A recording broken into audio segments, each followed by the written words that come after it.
Dorian Marrow didn't knock. He never knocked. He simply opened the door to whatever room. Eliza stood in and waited for her to flinch, and she always did, because she had learned early that a man like Dorian didn't need to raise his hand to hurt someone. He just needed to look at her the way he was looking at her now, across the lawyer's desk in Jefferson City, while her husband's body was still warm in the ground, and the ink on the will hadn't yet dried. "You have two choices," he said, pulling the chair out and sitting down as if the room already belonged to him. "Sign the transfer, or I will make sure every person in this county believes you drove Edmund to his grave." Eliza's hands were folded in her lap. She didn't move them. "You don't have anything," she said. Dorian smiled, the slow, deliberate kind that never reached his eyes. "I have Edmund's physician. I have 2 of your household staff. And I have the patience of a man who has never once lost what he decided he wanted." He leaned forward. "You're 23 years old, Eliza. You have no family left who will stand up for you. You have a dead husband, a house you can't afford to maintain, and a reputation that I can ruin before Sunday services." He tapped the document in front of her. "Sign it." She sat there for 11 seconds. She counted them. Then she picked up her coat from the back of the chair, tucked the original inheritance documents under her arm. The ones Dorian didn't know she'd already had copied and hidden, and she walked out. She was on a westbound train by nightfall. If you have ever had to leave everything behind to save the only thing that still belonged to you, you already know what Eliza Marrow was carrying when she stepped off that train in Red Creek, Kansas, in the spring of 1878. This is her story, and it does not go the way anyone in that town expected. Stories like this find something honest in you, something that remembers what it means to start over. Subscribe to this channel. Hit the like button, and drop a comment telling us what city or country you're watching from. These stories travel farther than we expect, and we want to know how far this one goes. Now, let's go back to Red Creek and the beginning of everything. The train depot at Red Creek was not much to look at. There was a single platform made of warped lumber that groaned under the weight of anyone heavier than a traveling salesman, a hand-painted sign that had been faded to near illegibility by 2 consecutive dry summers, and a station master who sat behind his window eating a boiled egg and did not look up when Eliza stepped down from the car with her trunk banging against the back of her knee. She had one trunk. It was not a small trunk, but it was not a full one either. She had packed in 40 minutes in the dark, taking what mattered and leaving behind what Dorian would eventually claim anyway. Her good winter coat, 3 dresses, 2 of them practical, and one she couldn't explain keeping, except that Edmund had bought it for her birthday, and she wasn't ready to leave that behind too. Her mother's sewing kit, a tin box containing 2 sets of documents wrapped in oilcloth, the originals, and 1 set of copies she'd had made by a notary in St. Louis who owed a debt to her uncle's name. She had $71. She had the address of an aunt she hadn't spoken to in 4 years. And she had a plan that was, even by her own honest assessment, barely half-formed. What she did not have was the ability to explain any of it, not to herself, not to anyone else, not yet. The words for what had happened to her in the past 6 months were still somewhere behind her sternum, solid and stuck, like a stone she'd swallowed and couldn't cough up. Every time she thought about speaking, about telling someone the truth of what Dorian Marrow had done, what he was still doing, her throat closed. Not from cowardice. From something older than cowardice. From the particular exhaustion of a woman who has told the truth before and watched people choose the easier story instead. So she said nothing. She picked up the near handle of her trunk, dragged it down the platform's steps, and stood in the street of Red Creek looking at it the way a person looks at a place they have no particular faith in, but no other choice about. Town was small, maybe 400 people, maybe fewer. A main street with a general store, a livery, a doctor's office, a saloon that was already doing business at 2 in the afternoon, a barber shop, and a building with a hand-lettered sign that read Callaway's boarding and livery rooms weekly or monthly. Beside the main street, residential lanes ran off in both directions. lined with clapboard houses in various states of repair, some with kitchen gardens already showing the first green of spring, some with nothing but bare dirt and broken fence posts. And at the far end of the main block, slightly set back from the road, the blacksmith's forge open-fronted, dark inside except for the orange pulse of the fire. Eliza looked at it without knowing why she looked at it. Then she looked away and started dragging her trunk toward the boarding house. Her aunt, Constance Webb, was a small, brisk woman in her late 50s who had outlived 2 husbands and developed the particular efficiency of someone who had learned that grief was a thing you carried while still doing everything else that needed doing. She ran a boarding house with 4 rooms, a shared kitchen, and rules that were not negotiable: no drinking on the premises, meals at 6 and noon. Guests were expected to be quiet after 9. She met Eliza at the door, looked her over once, with the focused attention of a woman used to reading people quickly, and said, "You look like you haven't slept in a week." 4 days, Eliza said.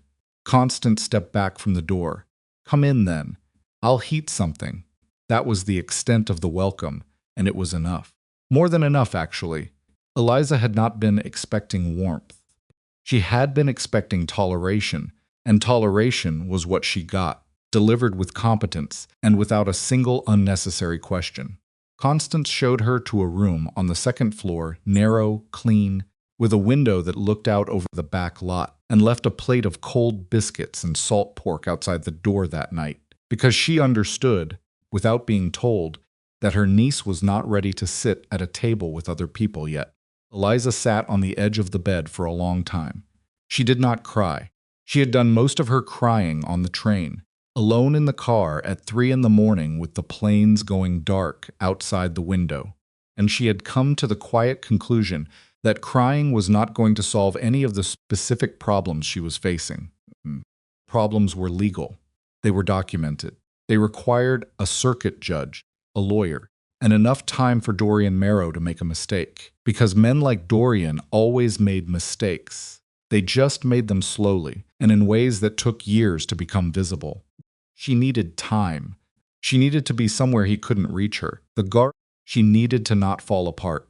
She could manage all 3 of those things, she told herself. Probably.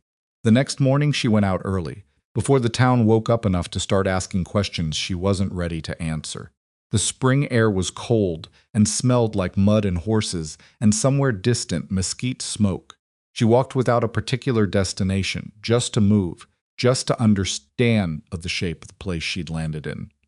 She passed the general store, past the barber, past the saloon, which was closed at this hour but had its front door propped open for airing, a stale exhale of whiskey and sawdust rolling out into the street, stopped when she reached the blacksmith's.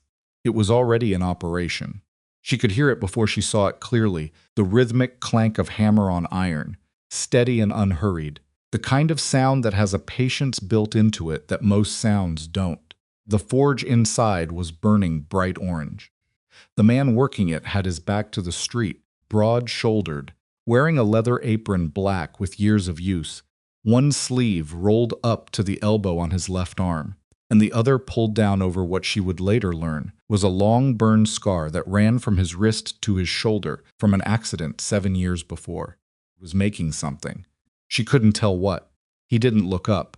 She stood there longer than was probably polite, watching him work, and then walked on, because she didn't have a reason to stand there, and she was already aware that this was a small town, and small towns notice things. Came back the next morning, and the morning after that, his name was Silas Rourke. She learned that from her aunt on the 2nd evening, when Constance mentioned him in passing while setting out supper. "Decent man," Constance said, in the same tone she used to describe weather that wasn't actively causing problems, to himself. Lost his wife about 3 years back. Hasn't made a fuss about it, which I appreciate. Eliza did not ask anything further, but she filed it away. On the 4th morning, when she stopped outside the forge again, Silas Rourke put down his hammer, turned around, and looked at her directly, not with suspicion, not with the particular sharpening of the male gaze she had learned to brace against. but with the even, steady attention of someone simply registering that another person was present. "You can come in out of the wind," he said. "There's a bench." He pointed to a low wooden bench along the interior wall, opposite the forge, dusted with ash and holding a tin cup and a set of tongs someone had set there and forgotten. She looked at the bench. She looked at him. He had already turned back to his work. She came in. She sat on that bench for an hour and a half that first morning, and he did not ask her a single question. He worked. The fire breathed. The hammer fell. Iron hissed in the quench bucket. Outside, the town began its morning commerce. The general store unlocked. A wagon came through. Two women stopped to talk on the opposite corner, in the way that women in small towns talk, their heads tilting toward each other in a specific angle that Eliza recognized as the beginning of shared opinion. She watched them through the open front of the forge. They were looking her way. She knew they were. She had felt that particular kind of looking before the kind that narrows slightly, that assesses and catalogs, that is not hostile exactly, but is preparing itself to be, just in case it decides that's the right response. She looked back at the fire instead. "You don't have to explain yourself to anyone," Silas said without turning around. She blinked. It was so direct that for a moment she couldn't locate a response to it. "Most people here expect it," she said finally. It was the most she'd said to anyone in 4 days. "Most people here are bored," Silas said. "That's their problem to manage, not yours." He said it the way he said everything else, without embellishment, without performing wisdom, the way a man says something that is simply true and doesn't feel the need to dress it up. Then he went back to his work, and the conversation ended as naturally as it had started, and Eliza sat there with the strangest feeling, not comfort exactly, not yet, but the bare beginning of something that might become comfort if she let it. Came back the next day. She didn't think too hard about why. Problem with silence in a town like Red Creek is that it reads as guilt. Eliza understood this. She had understood it from the moment she stepped off the train and felt the station master's eyes on her back. She was a woman traveling alone. She was young. She had a trunk and an aunt in town and no explanation for why she'd arrived on a Tuesday in April, with the particular look of someone who had not eaten a full meal in several days. The town filled in the blanks the way towns do, with whatever made the most interesting story. By the end of the first week, she had heard secondhand Constance, who reported it with the flat accuracy of a woman who neither encouraged nor discouraged gossip, but felt it was useful to know what was circulating, that she was variously hiding from a crime, recovering from a breakdown, fleeing a scandal, or harboring some form of dangerous eccentricity that would eventually manifest itself in a way that would prove uncomfortable for the community. She absorbed this information over a bowl of bean soup and said nothing. "You could correct them," Constance offered. "Not yet," Eliza said. Constance looked at her for a moment. "All right," she said, and passed her the salt. Vera Calloway was the first person to come at it directly. She was 26, the daughter of the livery owner, and she had the particular confidence of a woman who has been considered pretty in a small town long enough to mistake that for a form of authority. She was not stupid. Eliza would come to understand that later and would revise her initial assessment accordingly. But she was used to the social mechanics of Red Creek, and she had plans in those mechanics that she felt Eliza's arrival was threatening without sufficient reason. She came into the boarding house kitchen on a Friday morning when Constance was at the market, set a pie on the counter that was obviously not for Eliza, but gave her a plausible reason to be there, and said, "So you're Connie's niece from Missouri." "I am," Eliza said. "What brings you out here?" "Change of scenery." Vera tilted her head in a way that communicated she found this answer insufficient.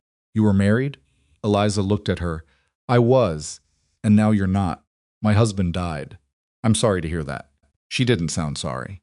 She sounded like a woman establishing facts. Red Creek isn't an easy place for a woman alone, especially one who— She paused, and the pause was the whole sentence, "keeps unusual hours." Eliza set down her coffee cup. "I appreciate the warning." The words were polite. Their tone was not a request for more conversation. Vera recognized the boundary because she was smart enough to recognize it, and she picked up her pie and left. But she looked back once from the doorway, and what Eliza saw in that look was not malice. Exactly.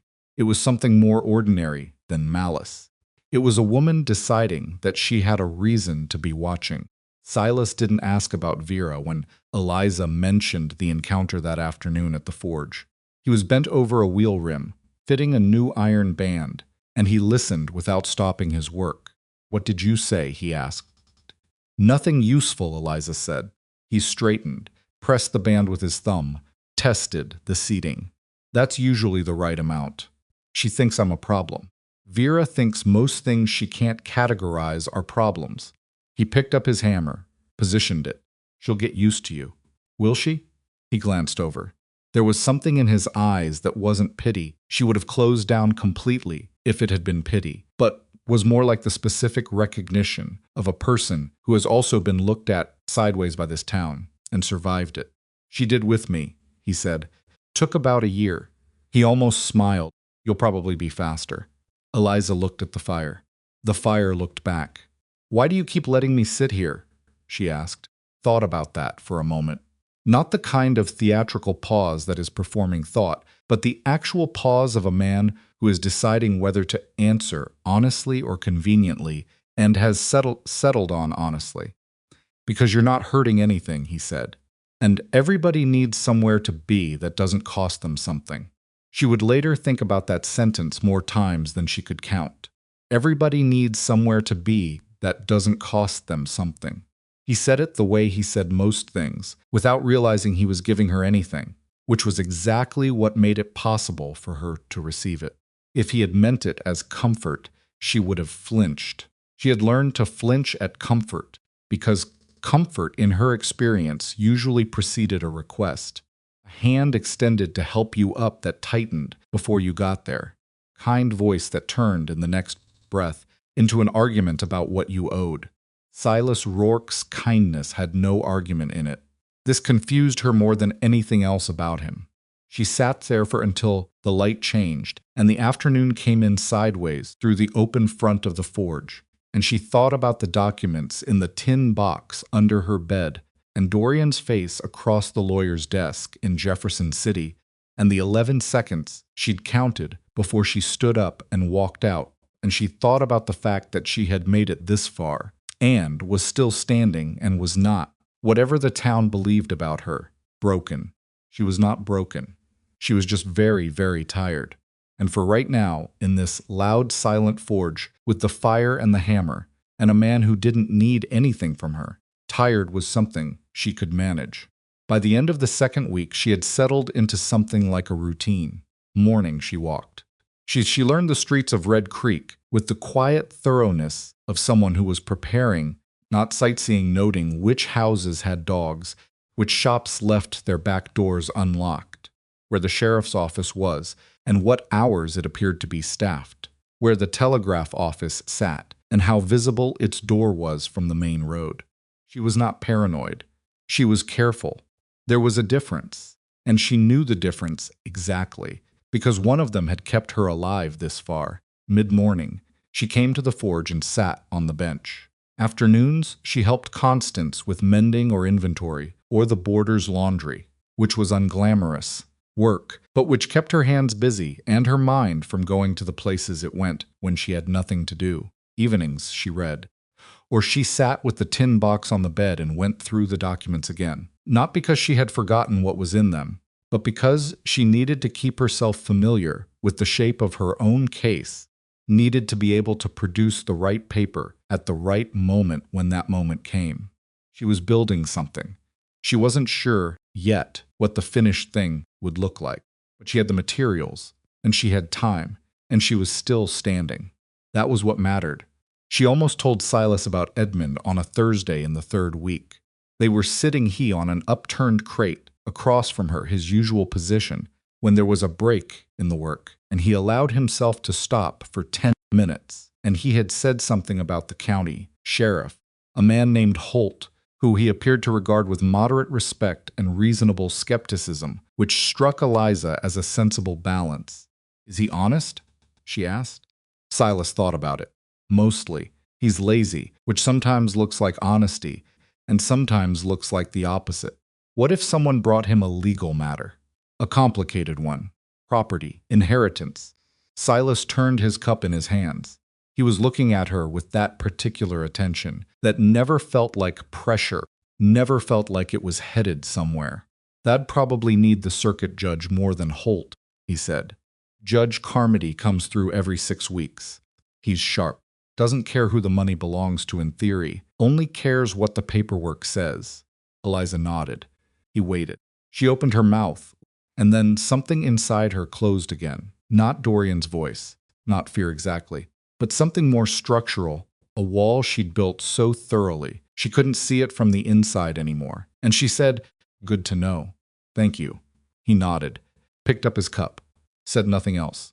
But she saw him, just for a moment, put his other hand flat on the top of his knee, in the way a person does when they're not going to push, when they're choosing deliberately to leave a door open and walk away from it. She filed that away too. The letter came on a Tuesday morning. Constance brought it up without comment and set it outside Eliza's door before she was awake, and Eliza found it when she opened the door at 6 and nearly stepped on it. There was no return address. The postmark was Jefferson City. Her hands were steady when she opened it. She was proud of that. It was 3 lines. "We know you're in Kansas. Dorian has already engaged a man to locate you precisely. It would be better for everyone if you came home and settled this like an adult. You know what you have doesn't belong to you." It was signed with the initials V, M. Vivian Marrow, Edmund's mother, the woman who had sat across from Eliza at every dinner for 2 years, with the particular courtesy of someone waiting for you to fail. Eliza read the letter twice. Then she folded it, put it in the tin box with the documents, and sat on the edge of the bed for 4 minutes, organizing herself. They knew she was in Kansas. They didn't know she was in Red Creek, or they'd have sent it directly, rather than forwarding through the Jefferson City Post. That gave her time, not much, but some. The circuit judge, Silas, had said, every 6 weeks. She counted backwards, counted forward. Figured she had somewhere between 2 and 5 weeks before Dorian's man found this town. She needed to be ready before that. She got up, put on her coat, and went to the forge. Silas looked at her face when she came in and said nothing for a long moment, just turned from his work and waited. "I need to ask you something," she said. "All right. If I told you that someone was coming to this town, looking for me, someone with money and a lawyer and a very convincing story, would you tell me to leave? Or would you tell me to stay?" He looked at her, the way he always looked at her, steady and without theater. "Depends on which one would actually help you," he said. "Staying," she said. "I think staying is the one that helps me, but I can't tell you why yet." He was quiet for a moment. "You don't have to," he said. "Stay if staying helps. The bench is here either way." She stood there in the entrance of the forge, with the cold spring air at her back and the fire in front of her, and something in her chest shifted, not broke, not cracked, but moved, the way ice moves in early spring when it's been fixed so long you forgot it was ever going to go anywhere. "Thank you," she said. He'd already turned back to the iron, but he'd heard her. She knew that, and for right now, that was the whole world. The bench was still there the next morning, and the morning after that, and Eliza kept coming back to it the way a person returns to the one chair in a house that doesn't make them feel like a guest in their own life. She didn't tell Silas about the letter right away. She folded the information into herself the same way she folded everything else carefully, without visible seams, and she sat in the forge each morning and watched him work and let the sound of the hammer organize her thoughts the way other people used prayer or whiskey or long walks. She was counting days. She was reading the town. She was trying to understand the specific shape of the thing coming toward her so she could figure out where to stand when it arrived. What she understood about Dorian Marrow, after 2 years of watching him operate, was that he never sent anyone he didn't trust completely. If he had engaged a man to find her, That man would be good at his work, patient, presentable, the kind of person who could walk into a town like Red Creek and ask questions without seeming to ask questions, the kind who made people feel like they were the ones talking freely, when in fact they were being read like a document. She started paying attention to strangers. Red Creek didn't get many. A traveling salesman came through on the third Thursday of the month, regular as the mail. A family with a broken wagon wheel stopped one afternoon for repairs and moved on before nightfall. The circuit preacher came and went, leaving behind a trail of posted notices and a faint smell of camphor. Nobody who looked like Dorian's kind of man. She let herself breathe a fraction more. Just a fraction. It was around this time that Vera Calloway began making her presence known in ways that were harder to ignore. Started small. The kind of small that is designed to look accidental. Vera happened to be standing outside the general store when Eliza came to buy thread. Vera happened to be at the pump when Eliza came to draw water in the early morning. Vera happened to arrive at the forge with a legitimate errand. Always a legitimate errand. A message for Silas about a horse job. Question about a bolt she needed fixed. At exactly the moments when Eliza was sitting on her bench and Silas was in the middle of a conversation with her. First 2 times, Eliza said nothing. She simply moved back, became smaller, let Vera fill the space she'd been occupying the way. Water fills whatever container holds it. The 3rd time, Silas noticed. He finished the exchange with Vera, short, polite, conclusive, and after she left, he stood there for a moment with his back to Eliza, his hands on the workbench, and said, "She does that on purpose." "I know," Eliza said. "You could tell her to stop." "Could." She looked at the fire. "I'd rather not spend the energy on it." Turned around. "You're saving it for something else." It wasn't a question. She looked at him and didn't answer, which was its own kind of answer, and he nodded and went back to his work. But later, after she'd gone, he thought about what she'd said or hadn't said, and he thought about the way she watched the street when she sat on that bench, the specific quality of her attention, which was not the vague watching of someone killing time, but the focused, deliberate watchfulness of someone keeping track of something. He'd seen that look before. Not often. He'd seen it once on his brother's face, coming home from the war, and he'd learned then that you didn't ask about it directly because the asking made it worse. You just stayed close and kept the door open. He stayed close. He kept the door open. Vera, for her part, was not operating without intelligence. That was the thing about her that Eliza had initially underestimated and was now correcting. Vera Calloway was smart enough to know that direct confrontation would make her look small, so she worked at angles, and her angles were social. And in a town of 400 people, the social angle was extremely effective. She started talking. Not cruelly, Vera was too careful for cruelty, which would have been too obvious, and would have turned opinion against her. Talk the way a person talks when they are pretending to be concerned. She said things like, "I do worry about her, living with Constance. She seems so closed off. I wonder if she's all right." She said things like, "I asked her about herself, and she just wouldn't say anything," which, I understand some people have had a hard time, but it does make you wonder what she's not saying. She said things like, "Silas is so kind to everyone. It's just like him to take in a stray," and the word stray did exactly the work she intended it to do while maintaining complete deniability as a figure of speech. Effect accumulated. Eliza walked into the general store one afternoon and felt the specific temperature drop of a conversation that had been about her, had been redirected by her arrival, and was now sitting in the room like a third party. Everyone was pretending not to see. Mrs. Eberhardt behind the counter was polite, efficient, and approximately 15 degrees cooler than she'd been the week before. One of the women by the fabric bolts looked up, then down too fast. Eliza bought her sugar, said thank you, and left. Outside, she stood on the boardwalk for a moment and breathed slowly and thought about the specific mathematics of the situation. She needed this town to be at least neutral when the time came to present her case. Not warm, not friendly, just willing to withhold judgment long enough for the truth to do its work. Every degree of coldness that Vera manufactured was a degree she'd have to overcome later, and she didn't have unlimited time to do it. She walked back to the boarding house and sat down with her tin box and took out the documents and read them again, slowly, looking for any weakness she hadn't already identified. There were two places where the logic of her position was vulnerable.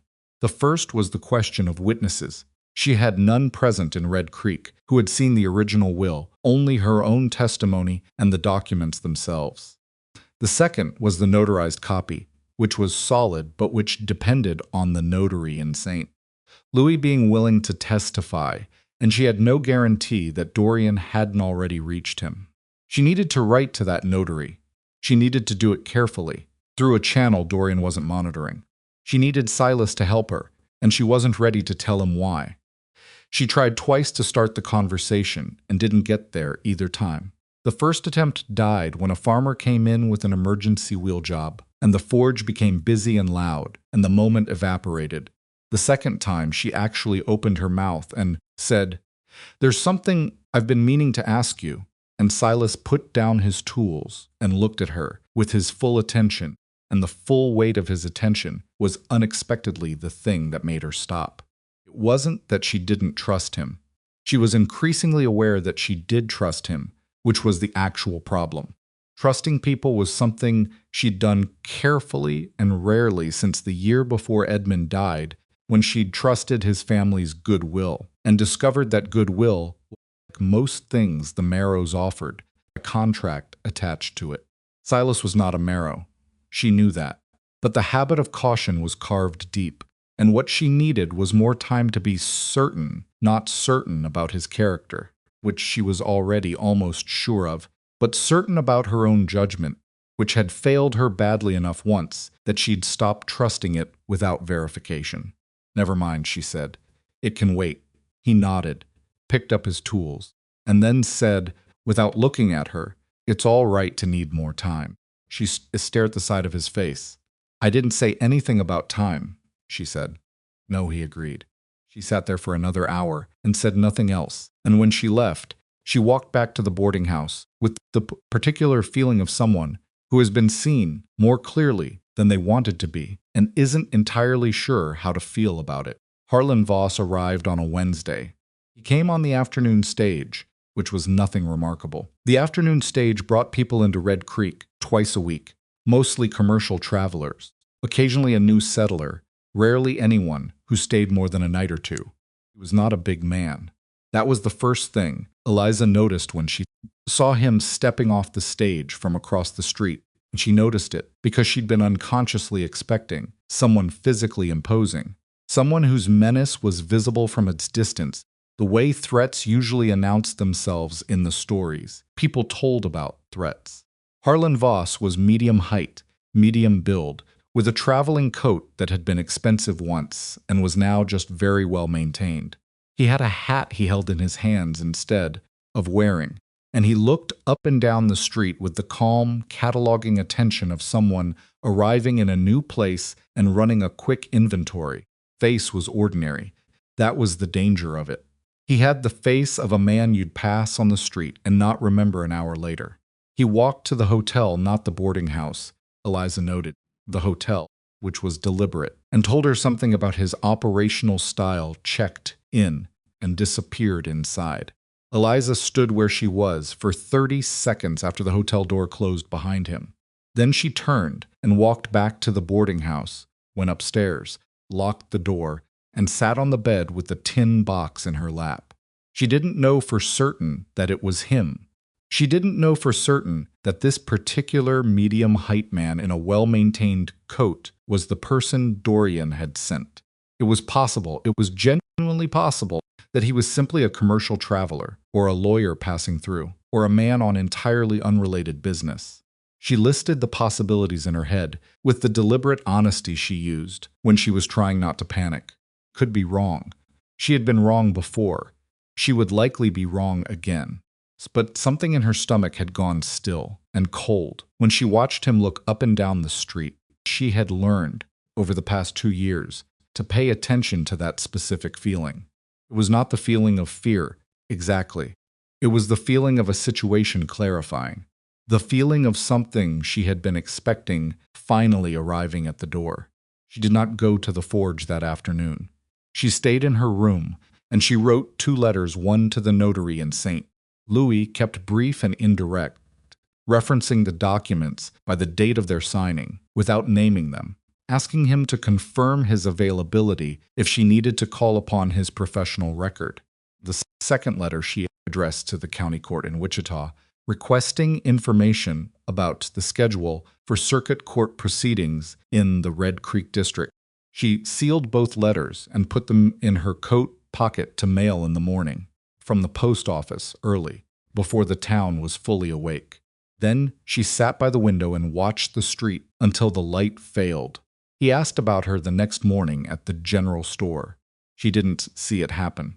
She heard about it from Constance, who had been in the store buying flour and had witnessed the conversation between Voss, who had introduced himself as a land investor from St. Louis, and Mrs. Eberhardt, who was always happy to talk to people who seemed respectable and interested. He asked if there were any newcomers in town. Constance said, reporting it with the same flat accuracy she used for everything, setting it in front of Eliza like a fact on a table. Said he was looking for a woman, young widow, from Missouri, would have arrived in the past month or so. Said it was a family matter. Seemed very concerned. Eliza looked at the table. What did Clara Eberhardt say? She asked. She wasn't sure, Constance said. But she was sure in the way that people are sure when they know something and are deciding whether to say it. She'll say it by tomorrow if he smiles at her once more. Eliza nodded. She picked up her coffee cup and set it down again. He's not a family member, she said. I didn't think he was, Constance said. He works for my late husband's brother. His name is probably Harlan Voss, though it might not be the name he's using here. She looked at her aunt. He's not dangerous in the way that means violent. He's dangerous in the way that means he'll tell Dorian where I am, and then Dorian will come. Constance was quiet for a moment.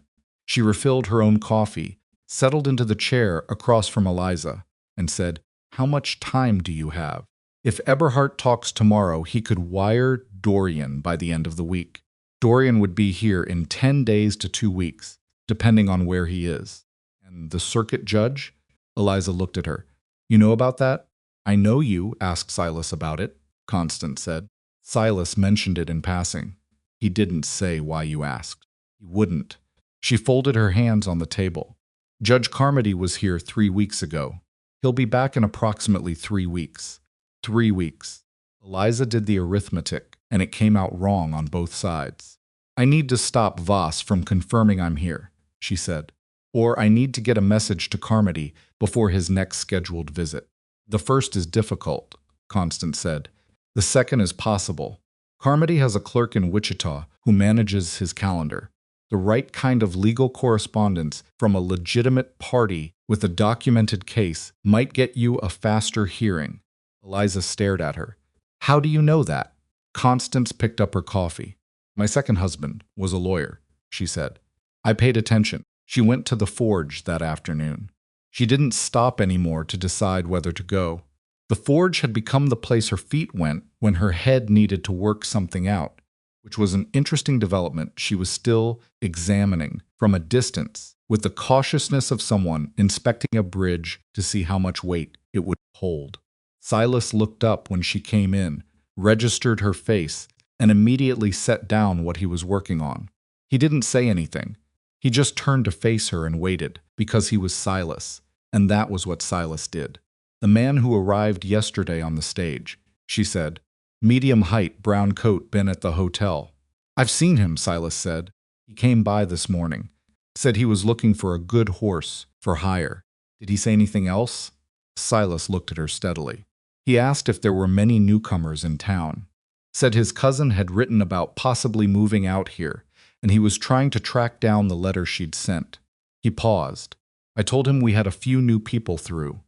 Couldn't say more than that. He's not looking for his cousin, Eliza said.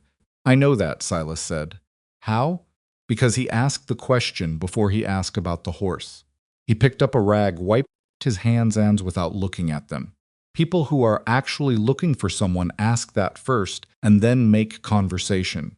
People who are looking for a specific person and don't want to seem like it make conversation first and then ask. He made the small talk first.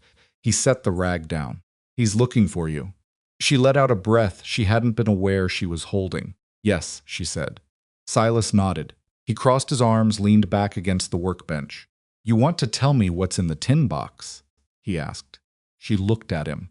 The question was direct, in a way he'd never been before, which told her he'd been sitting on it for a while and had decided that this was the moment when not asking was no longer the right choice. She sat down on the bench, she told him. Not everything, not all at once, but enough the shape of it, the bare bones of what Edmund had left her, what his family had built from nothing and called a legal claim, what she'd taken when she left and why it mattered, what a circuit court hearing with those documents in front of a judge could do. He listened without interrupting. He didn't ask questions until she paused, and then only the specific questions of a man trying to understand the structure of a problem. The original, will you have the original? The notary, is he reliable? What does Dorian Marrow actually stand to gain if you sign over the claim? About $40,000, Eliza said, in land and investment holdings in Missouri and one in eastern Kansas. Silas was quiet for a moment. Eastern Kansas, he said, about 90 miles from here, which is why he wants you back in Missouri, Silas said. If you're here, you're close enough to the Kansas holding that a court here could have jurisdiction. She looked at him. That's yes. That's exactly right. He uncrossed his arms, turned back to his workbench, stood there with both hands flat on the surface. She could see him thinking, the way he thought about the shape of metal before he worked it, looking at all the angles before he decided where to apply the heat. All right, he said. What do you need? I need to file a formal legal request to have Judge Carmody's next hearing moved up, or to have a preliminary review scheduled. I need to do it through a party who has standing a resident of this county, someone with documented ties to the community who can vouch for the legitimacy of the matter. He looked at her over his shoulder. You're asking me, he said. I'm asking if you'd be willing, she said. You don't have to. I want to be clear about that. I'm not putting this on you. If you'd rather I found another way, I'll find another way. Turned around fully. And if I said yes, your name would be on the correspondence. If Dorian finds out, and he will find out, eventually he'll know you helped me. He has money and a lawyer, and no particular limits on what he'll do with either of those things. Silas was quiet for a moment. Does he shoe his own horses? He asked. She blinked. What? Dorian Marrow. Does he shoe his own horses? Fix his own wagon wheels? Repair his own tools? No, she said, confused. He pays people to do all of that. Silas nodded. I've showed horses, fixed wagon wheels, and repaired tools for 23 years. I built half the ironwork on the buildings in this town. I don't have $40,000. He picked up his hammer. But I've also got nothing a man like that can take from me, which means I've got nothing to lose by doing what's right. He met her eyes. I'll sign the correspondence. Eliza sat on that bench and looked at this man who had never once asked her for anything and was now offering her the single most practical piece of help she'd received since Jefferson City, and she felt something in her chest that she didn't have a clean word for and wasn't going to name yet. Thank you, she said. Tell me what to write, he said, and turned back to work. Voss figured out she was there on Friday. She didn't know exactly how. It might have been Mrs. Eberhardt. It might have been the stage driver who had seen her get off and had a good memory for passengers. It might have been someone entirely unremarkable who mentioned, in passing, the new woman staying with Constance Webb, and Voss had simply connected the pieces because that was what he was good at. She knew it had happened when he walked past the boarding house on Friday afternoon and looked up at her window. Just once. Just for a moment.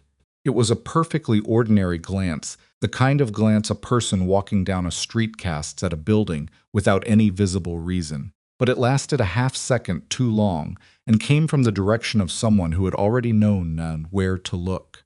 She stepped back from the window before he looked away. She sat on the bed, counted to 5, got up, picked up her coat, and went to find Silas. She found him at the livery, of all places, talking to Owen Calloway Vera's father, a thick-necked man with a direct manner that Eliza had found more comfortable than his daughter's social, maneuvering about a new bolt fitting for one of the stall gates. Silas saw her face when she came through the livery door and wrapped up the conversation faster than he otherwise would have, shook Owen's hand, and followed her out. "He knows," she said, when they were clear of the building. Silas's expression didn't change much. He had the kind of face that registered things internally before it showed anything, which she had stopped finding frustrating and started finding reassuring. "Did he see you?" "He looked at my window." "Did he see your face?" "I don't think so." I moved back. "All right." He looked down the street, toward the hotel, toward the general direction of where Voss was, presumably conducting his patient, careful business. "He's going to send word to Dorian tonight, or tomorrow morning. That's the telegraph office, which means the operator will know." "Sits George Pitts," Eliza said. He'd noted the telegraph operator on her first week's circuit. "Does he keep confidential correspondence?" "Actually confidential." Silas almost smiled. It was a thin, dry, almost smile. "George Pitts reads every telegram that goes through his machine. He's not a gossip, but he's got memory like a steel trap, and he's been known to mention things to people he thinks ought to know. Can we tell him something's coming before Voss gets there?" "I can talk to George," Silas said. "I've done work for him. He's not going to block a telegram, he can't do that, but if he knows the background, he'll remember what goes through and who sent it. That might be useful later." "Do it today," she said. "I'll go now." He looked at her. "Go back to the boarding house. Don't go out tonight. I'm not going to hide in." "I didn't say hide," he said, and his voice was patient and clear. "I said don't go out tonight. There's a difference. One is fear and one is tactics. Go back. Go through your papers. Make sure everything is in order. We sent that letter to Wichita 3 days ago.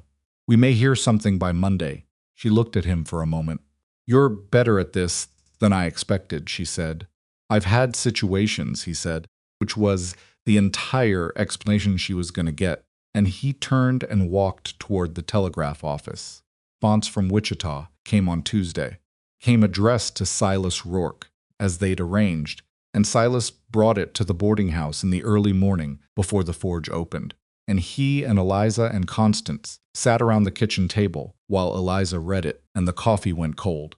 The clerk for Judge Carmody's circuit acknowledged receipt of the formal request and indicated that the judge would review the matter of the Marrow estate documentation at his next regularly scheduled hearing, which was in 21 days, but that in the event that the concerned party had credible reason to believe that evidence was at risk of removal or destruction, a motion for emergency preliminary review could be submitted to the court in Wichita directly and might be heard sooner, 21 days, or sooner if she could document the risk. She set the letter on the table. "Voss sent his wire," she said. "Dorian knows where I am. That's credible risk of evidence tampering. Can you document it?" Constance asked. "If George Pitts remembers the content of the wire." "He will," Silas said. "And if he's willing to provide a written account of what was sent, he might be," Silas said. "If it's framed right, then I can file the emergency motion." She looked up. "We'd need to move fast today." Silas pushed back from the table and stood up. "I'll go see George," he said. "You write what you need written." He was out the door. Before she'd finished the sentence, and Constance picked up the coffee cups and refilled them without comment, and Eliza spread her papers out on the kitchen table and started writing. The trouble walked into the forge that same afternoon, wearing a polite expression and a question. Silas had gotten back from the telegraph office an hour earlier with George Pitts's verbal confirmation and a promise of a written statement by end of day. He was back at his work. There was always work. The town needed iron constantly, and he was behind by 2 days already when Voss came in. He recognized the man from the description Eliza had given, though the descriptions had been almost unnecessary. There was a particular quality to Voss's attention, deliberate and invisible, at once, like a thumb on a scale that Silas clocked in the first 10 seconds. "Looking for work done?" Silas asked, without putting down his hammer. "Looking for information, if you're the sharing kind," Voss said pleasantly. He looked around the forge with the casual curiosity of someone with time to spend. "I'm trying to locate a woman, young, traveling alone. I understand you may know her." "I know a fair number of people," Silas said. "Woman named Eliza Marrow, widow. From Missouri." Voss tilted his head. "She's had some difficulties since her husband passed. Her family is concerned about her." Silas set the hammer down and turned around. He looked at Voss with the direct, unornamented attention of a man who had nothing to perform. "What kind of difficulties?" he asked. "Emotional," Voss said. "She's been under a great deal of strain. There are some legal matters that need to be resolved, and she's not been well. Her family wants to make sure she's being properly looked after." "She looks well to me," Silas said. Voss smiled. It was a practiced smile, the kind that was designed to seem natural and wasn't. "So you do know her?" "I know she's staying with her aunt," Silas said. "And I know she came here of her own accord and hasn't asked for any help from her late husband's family." Voss's smile didn't waver. "The Marrow family has a legal interest in certain documents that Mrs. Marrow may have in her possession. Documents that belong to the estate, not to her." "That sounds like a matter for a judge," Silas said. "Not for a man asking questions in a forge." The smile held, but something behind Voss's eyes reorganized itself. "Mr. Rourke," he said, "I'd encourage you to think carefully about involving yourself in this. It's a family matter, and family matters can become complicated for people who don't belong to the family." Silas picked up his hammer. "I'll keep that in mind," he said, and turned back to his iron. There was a pause behind him that lasted about 4 seconds. Then he heard Voss's footsteps cross the floor and go out, and the sounds of the street swallowed him up. Silas stood at his anvil with his hammer in his hand, and his jaw set in the particular way of a man who has just been told to stand down and has made a private decision about whether he intends to do that. He didn't. He told Eliza about it that evening, in the sitting room of the boarding house, with Constance present because Constance had insisted, and neither of them had argued, and Eliza listened to the account of the conversation with the focused, still attention she brought to everything important. When he finished, she was quiet for a moment. "He told you to back off," she said. "He suggested it," Silas said. "Are you going to?" He looked at her. "No," she nodded. She looked at her hands. Then she looked up and said, "He's going to tell Dorian you're involved. Dorian will use that." "How?" "He'll say you've been manipulated by a mentally unstable woman. You're acting out of sentiment rather than good judgment. That the correspondence we've filed is the result of coercion or delusion, not legitimate legal grievance." She said it flatly, without emotion, the way she said things that hurt her to say. He's very good at reframing the story. "What do we do about that?" She looked at him. "We file the emergency motion today, before Voss can send another wire. And we make sure that when it arrives in Wichita, it's accompanied by George's written statement and a sworn attestation from at least 2 residents of Red Creek who can confirm that I've been present here, conducting myself in a coherent and lawful manner since my arrival." Silas nodded slowly. "Owen Calloway will do it," he said. "He doesn't like complicated situations, but he's honest, and I've known him 15 years. Constance set down her cup. "I'll provide an attestation as a boarding house operator." Eliza looked at her aunt. "You don't have to," she said. "I know that," Constance said. "That's why it counts."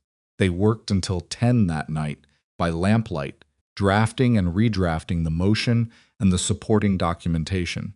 Constance sat at one end of the table, writing her attestation in her precise, efficient hand.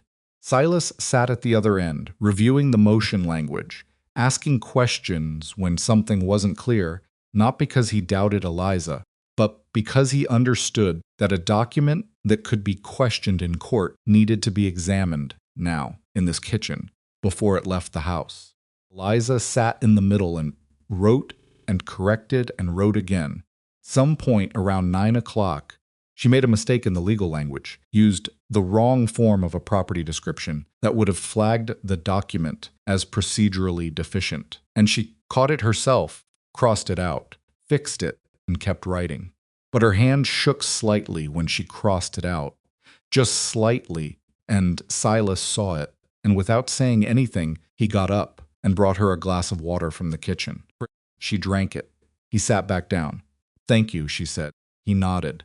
They worked.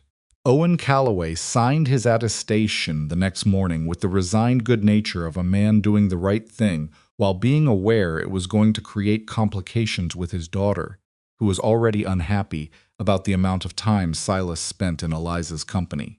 George Pitts provided his written statement by noon, a careful, factual account of the telegram Voss had sent on Saturday, addressed to a D. Marrow in Jefferson City, Missouri, with the message, "Located. Confirmed." Standing by 3 words, 2,000 miles. Eliza held the statement in both hands and read it twice. Standing by. Waiting for orders. Which meant Dorian was coming, had probably already started coming, was probably already on a train with his lawyer and his easy smile and his ability to walk into any room and become the most reasonable man in it. She sealed the package motion, attestations, Pitts's statement, copies of 2 key documents, and gave it to Silas, who drove it personally to Wichita the next morning rather than trusting it to the mail, because at this point, trust was a thing they were spending carefully. She watched the wagon go down the main street from the window of the boarding house and thought about Dorian and about the specific way he'd looked at her across the lawyer's desk in Jefferson City, and about the 11 seconds she'd counted before she stood up. She was still standing up. She turned away from the window and went back to her table and her papers, because standing up was not enough. You had to keep moving once you were on your feet, keep making the next right decision, keep doing the work. She had learned that from a man who showed up at his forge every morning and put his hands to what needed doing, without ceremony, without complaint, without waiting for the day to be easy before he started. She was learning a lot of things here in Red Creek that she hadn't expected to learn. Most of them she wasn't ready to put into words yet, but she was learning them. Silas came back from Wichita on a Thursday evening with road dust on his coat and a look on his face that told Eliza the trip had gone neither as well as they'd hoped nor as badly as they'd feared, which was, in her experience, a particular zone where most important things lived. He sat down at Constance's kitchen table, accepted the coffee she put in front of him without ceremony, and said, "The clerk received it," he said. "Carmody will review the emergency motion within the week." He wouldn't commit to a faster hearing date, but he said, and he was specific about this, that the supporting documentation was substantial. Eliza had been standing by the window. She turned, substantial, his word. "That's better than I expected." "Don't celebrate yet," Silas said, not unkindly. He also said that if the opposing party files a counter motion in the interim, the hearing timeline could shift. Dorian's lawyer knows this court circuit. He'll know how to use that. Eliza came and sat down at the table. She wrapped both hands around her own cup and looked at the surface of the coffee. Dorian's lawyer knows every court circuit between Missouri and the Colorado Territory, she said. He's had 30 years to learn them. Nobody said anything for a moment. The lamp on the table burned with the slightly uneven quality of a wick that needed trimming, and the sound of the street outside was the ordinary evening sound of Red Creek, settling into its night routine, a dog somewhere. Door closing, the distant voice of someone calling a name. "How long?" Constance asked.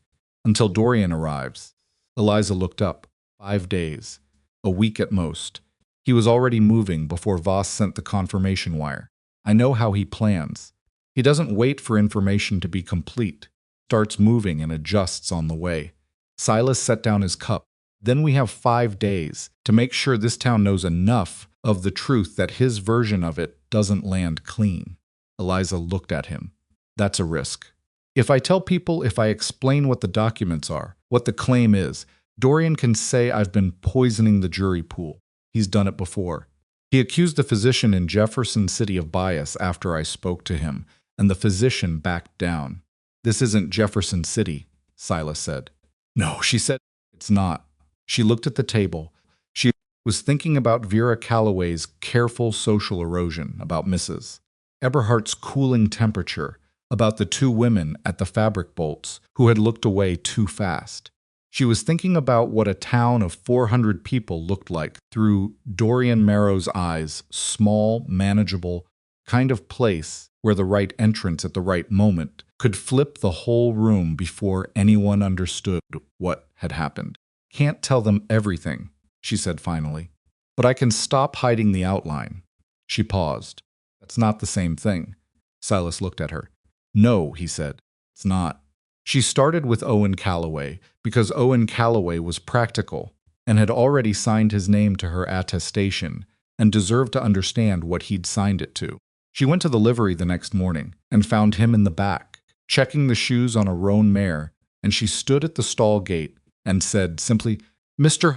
Calloway, I want to explain what that document was about. He straightened and looked at her with the evaluating steadiness of a man who had lived long enough to know that information once received becomes responsibility. All right, he said.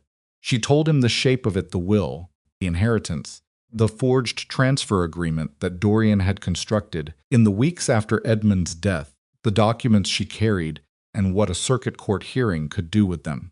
She didn't editorialize.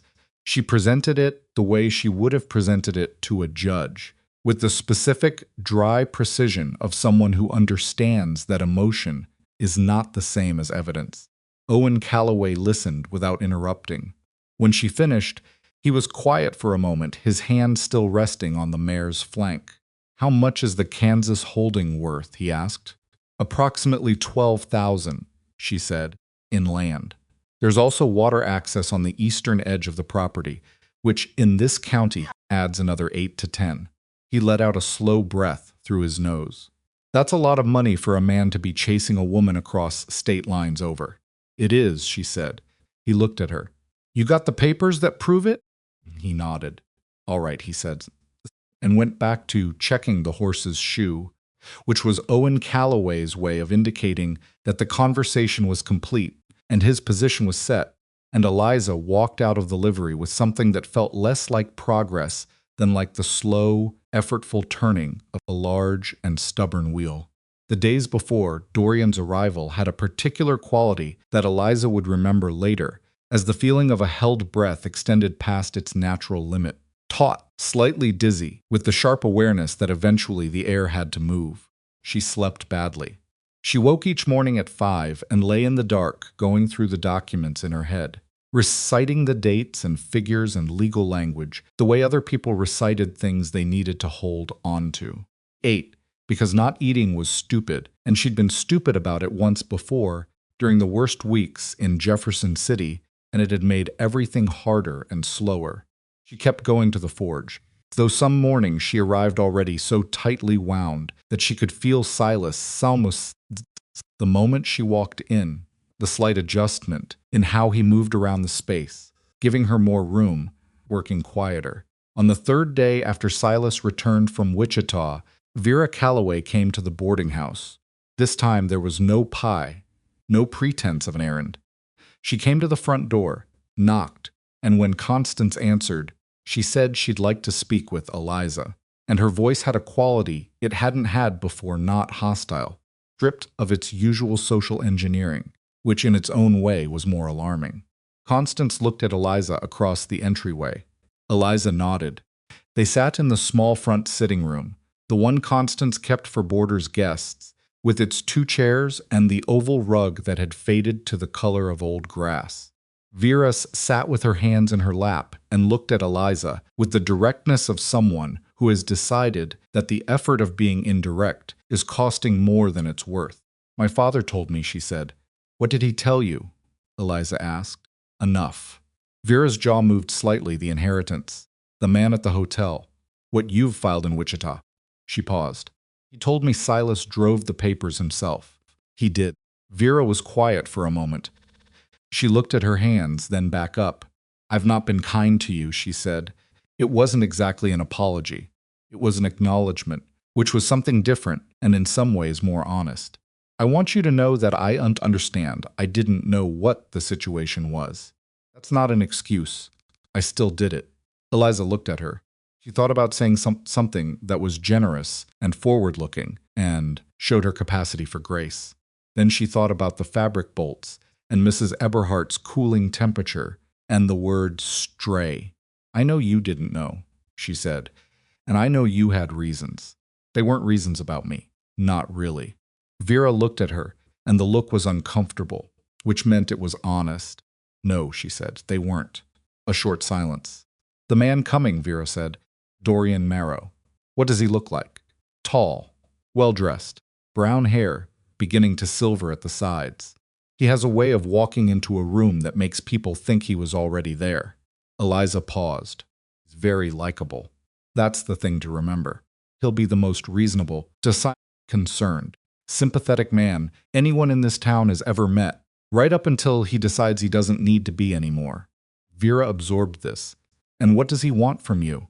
My signature on a piece of paper that gives him control of what Edmund left me. What will you do if he gets here before the judge rules?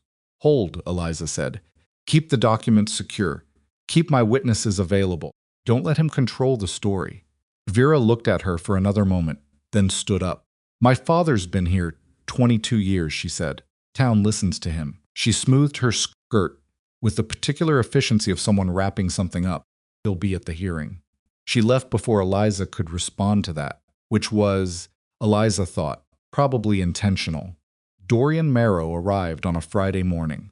He came not on the afternoon stage, but in his own hired conveyance, a good black buggy with a driver in a clean coat, which was the first signal, the way everything about Dorian was a signal to be read.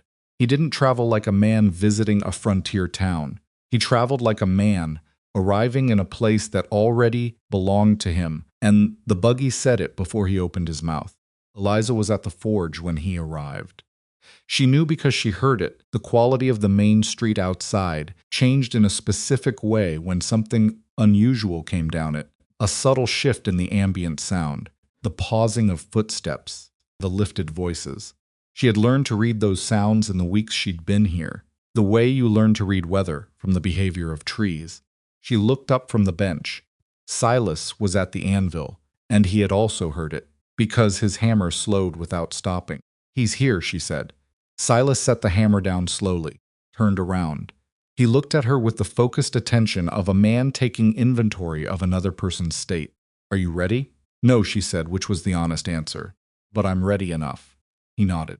He pulled off his leather apron, which was something she'd only seen him do twice in the weeks she'd known him, and hung it on its hook, and he walked to the entrance of the forge and looked out. Down the main street, the black buggy had stopped in front of the hotel. The driver was down and at the door, and the man stepping out was everything Eliza had described. And a few things she hadn't there was something about the way Dorian Marrow occupied space that resisted easy description, kind of gravitational certainty, as if the world had already been arranged around him, and he was simply arriving to confirm it. He was impeccably dressed, not in a way that announced money loudly, but in the way that whispered it so constantly it became the baseline of everything. He took off his hat when he stepped out of the buggy, looked up and down the street of Red Creek with an expression of benign interest, and smiled at the hotel proprietor who had come to the door. Proprietor smiled back. Of course he did. Harlan Voss appeared from inside the hotel and exchanged a few quiet words with Dorian. And Dorian nodded, and his eyes moved down the street with the practice casualness of a man who has already been told exactly where to look. They found the forge. They found Silas, standing at the entrance. They moved on not quickly, just naturally, the way a man moves his gaze when he's not trying to communicate that he's seen something. He saw you, Eliza said, from where she was still sitting on the bench, angled away from the entrance. I know, Silas said. Did he see? Not yet. He came back in, stood near the anvil. He will. She stood up. She straightened the front of her coat, which was a practical gesture, and also the kind of thing a person does when they are organizing themselves internally and need something external to do with their hands. Then I'd rather he sees me choosing to be here than see me running somewhere else. Silas looked at her. Something in his face shifted not dramatically. The way things shifted in men who performed their feelings, just a small, genuine movement, the way a door opens slightly before it opens, all the way.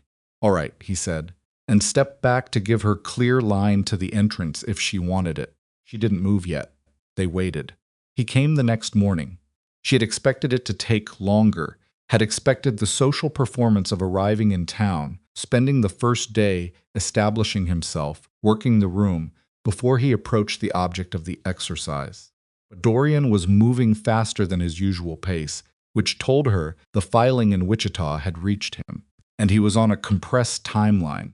A judge reviewing a motion was a judge who might rule before Dorian had a chance to reframe the narrative, and Dorian's entire operation depended on controlling the frame.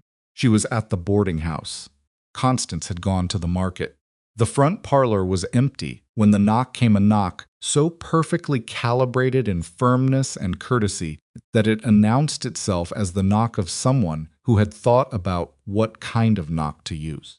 She opened the door. He looked the way she remembered, which was both reassuring and nauseating in the way that confirmed fears always are. Tall, silver, threading through the brown at his temples, the kind of face that aged into authority rather than merely into oldness. He was holding his hat in both hands, and the gesture managed to be both deferential and proprietary. The hat held the way a man holds something he's pretending to be humble about. "Eliza," he said, and his voice was warm. It was always warm. That was the thing about Dorian that had taken her the first year of her marriage to Edmund. To fully understand his warmth was genuine, which made it more dangerous, not less. He was not a man who was pretending to care. He was a man who cared about what he wanted with absolute sincerity, and the people in his path were simply not a separate category from what he wanted. "Dorian," she said. "May I come in?" "No," she said. He received this without visible reaction, the way a man receives light rain, registering it, not deterred by it. "I want to talk about resolving this," he said. "I think we both want the same thing, if you'll hear me out." "We don't want the same thing," she said. "We've never wanted the same thing." "You want security," he said. "You want what's fair." "I understand that. Edmund's death was hard on everyone, Eliza. Hard on you most of all. I'm not here to take anything that's yours. I'm here because there's been a misunderstanding that can be resolved, without lawyers, without judges, without the documents I have," she said. He paused for exactly 1 second. "I'm concerned about you," he said. "Everyone who loves you is concerned. Coming out here alone, the way you've been, that's not safe. It's not the action of someone who is thinking clearly. The action of someone who had reason to leave," she said, "and reason to stay. Eliza, I'm not going back to Missouri," she said. "I'm not signing anything. And I have a hearing before Judge Carmody's circuit at which I will present the documents, including the original will and the notarized comparison of signatures on the forged transfer agreement, and at which a sworn statement from the telegraph operator in this town will confirm that a man in your employ sent you a wire confirming my location." She watched his face. The warmth was still there, but something under it had stilled the way water stills when it's about to do something. "Go back, Dorian. Take Voss and go back." "That's not something I'm able to do," he said, and for the first time there was something underneath the warmth that wasn't warmth. "I know," she said. "I knew you'd say that." She closed the door. She stood on the inside of it for a moment, with both hands flat against the wood, breathing. Her heart was hammering so hard she could feel it in her back teeth. Her knees were not technically steady. But the door was closed, and she was on the right side of it, and she had said every word she'd meant to say, and she had not flinched. She took 3 slow breaths. Then she picked up her coat and went to find Silas. What happened next was not dramatic in the way that the word dramatic is usually used. It was dramatic in the way that real, consequential things are dramatic quietly, through a series of small moves that were each individually unremarkable and collectively decisive. Dorian spent the morning in the hotel parlor, which he had effectively converted into a temporary office by virtue of the fact that he was the kind of man rooms reorganized themselves around. He met with the hotel proprietor, whose name was Aldous Finch, a pleasant man in his 40s who was susceptible to the presence of someone wealthy and apparently reasonable. He had coffee with two of the town's principal merchants. He walked through the main street with the unhurried ease of someone with nowhere in particular to be, stopping to exchange pleasantries with anyone who made eye contact, which, in a town curious about him, was nearly everyone. By noon, Eliza could feel the shift. It was not that the town turned against her, it was more subtle than that and more dangerous. What Dorian created was a question mark. He didn't accuse her of anything. He didn't say she was unstable or dishonest or criminal. He simply expressed, to anyone who would listen, his gentle concern for a woman who had suffered a loss and had perhaps made some impulsive decisions in her grief, and his hope that things could be resolved in a way that was good for everyone. He said he understood. She had made some friends here, and he was glad for that, because friendship was healing. But he did hope her new friends understood the full picture. He said all of this the way he said everything, with the complete sincerity of a man who had convinced himself that what he was doing was right. The town didn't turn against her, but it developed the particular uncertainty of a place that has heard two stories and cannot yet determine which one is true. And that uncertainty was Dorian's preferred working environment because uncertain people don't act. They wait. They watch. They give the more established seeming party time to solidify. He was very good at this. She knew he was very good at this. She sat at the kitchen table of the boarding house and thought about it the way she thought about all problems from the outside in, looking for the structural logic, the load-bearing element that, removed, changed the shape of everything else. The load-bearing element was the story. Dorian was building a story. He was building it the same way he'd built it in Jefferson City, carefully, publicly, with the materials of other people's goodwill. Story was, Eliza is a grieving widow making poor decisions. Dorian is a concerned relative trying to help. The documents Eliza has are misinterpreted or possibly tampered with, and the right solution is for everyone to step back and let the family handle it. The counter to that story was not another story. Eliza had understood this since Jefferson City, when she'd tried to tell her version and found that stories, competing with each other, tend to produce not clarity but chaos, and chaos favored the side with more resources. The counter was evidence. Specific, dated, documented, inarguable evidence placed in front of a person with legal authority to act on it. She had 21 days, minus the 6 that had already passed. She had 15 days, possibly fewer, if the emergency motion was heard sooner. She needed to survive 15 days of Dorian's narrative without letting it become the truth this town believed. He made his first real move on the third day. She was walking back from the general store. She had deliberately continued her normal routines, because stopping them would look like hiding, and hiding would look like guilt when Dorian appeared beside her on the boardwalk as naturally as if he'd been walking there all along. She didn't stop. She kept walking. I went to see the circuit court clerk in Wichita, he said, falling into step with her. Before I came here. I want you to know that. She said nothing. I've filed a response to your motion, he said. Standard procedure. My lawyer has documented the provenance of the transfer agreement, including the witness signatures and the notarial seal. The court will have both sides of the documentation before it makes any determination. Kept walking. The notary in St. Louis, he said, and his voice shifted in a way that was barely perceptible. The way temperature drops before a storm has indicated that he has no memory of the transaction you've described. He's reviewed his records and found nothing corresponding to the date and parties you named. She stopped. She stood there on the boardwalk in front of the barber shop, with the spring sun coming in low and sideways, and people moving past them on both sides. And she looked at Dorian Marrow and understood fully, in one clear beat, that he had reached the notary. He had gotten there while Silas was driving the papers to Wichita, before she'd had any way to warn the man and, He had done whatever he did to men who had information he needed to go away. She did not let it show. I see, she said. Dorian watched her. I'm sorry, he said, and he sounded it. That was the worst part, he always sounded it. I know this isn't what you wanted to hear, but the documentation you have, Eliza, a judge is going to look at what you're presenting, and he's going to look at what I'm presenting, and one of us has witnesses, and one of us has a woman who came to this town under unclear circumstances with a tin box she won't explain to anyone. I explained it to a judge's circuit court clerk, she said. You explained your interpretation of it, Dorian said. That's different. She looked at him for a moment. The morning sun was behind him, and she had to narrow her eyes slightly, which she didn't like, because it looked like squint, and squinting looked defensive. You found the notary, she said. The notary found me, he said.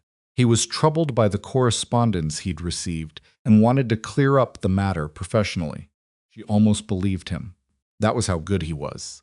She almost, for one sick half-second, believed that the notary had reached out of his own volition, that this was a coincidence, that she had misread the situation. Counted to 3. Good day, Dorian, she said, and walked away. She went straight to the forge. Silas was with a customer, a farmer she didn't know, discussing a fence gate repair, and she sat on the bench and waited with the particular stillness of someone in whom a storm is occurring at a depth that doesn't reach the surface. And when the farmer left, Silas turned immediately. He talked to the notary, she said. Silas's face did the thing it did, received the information, processed it, didn't perform a reaction. Before or after we sent the motion? Before. He was already moving. She looked at her hands, which means the notarized copy is compromised. The notary will testify that he has no memory of the transaction, which is it might not be perjury, actually. Dorian doesn't always need people to lie. He just needs them to be uncertain. Uncertain is enough. What does that leave you with? The originals, she said.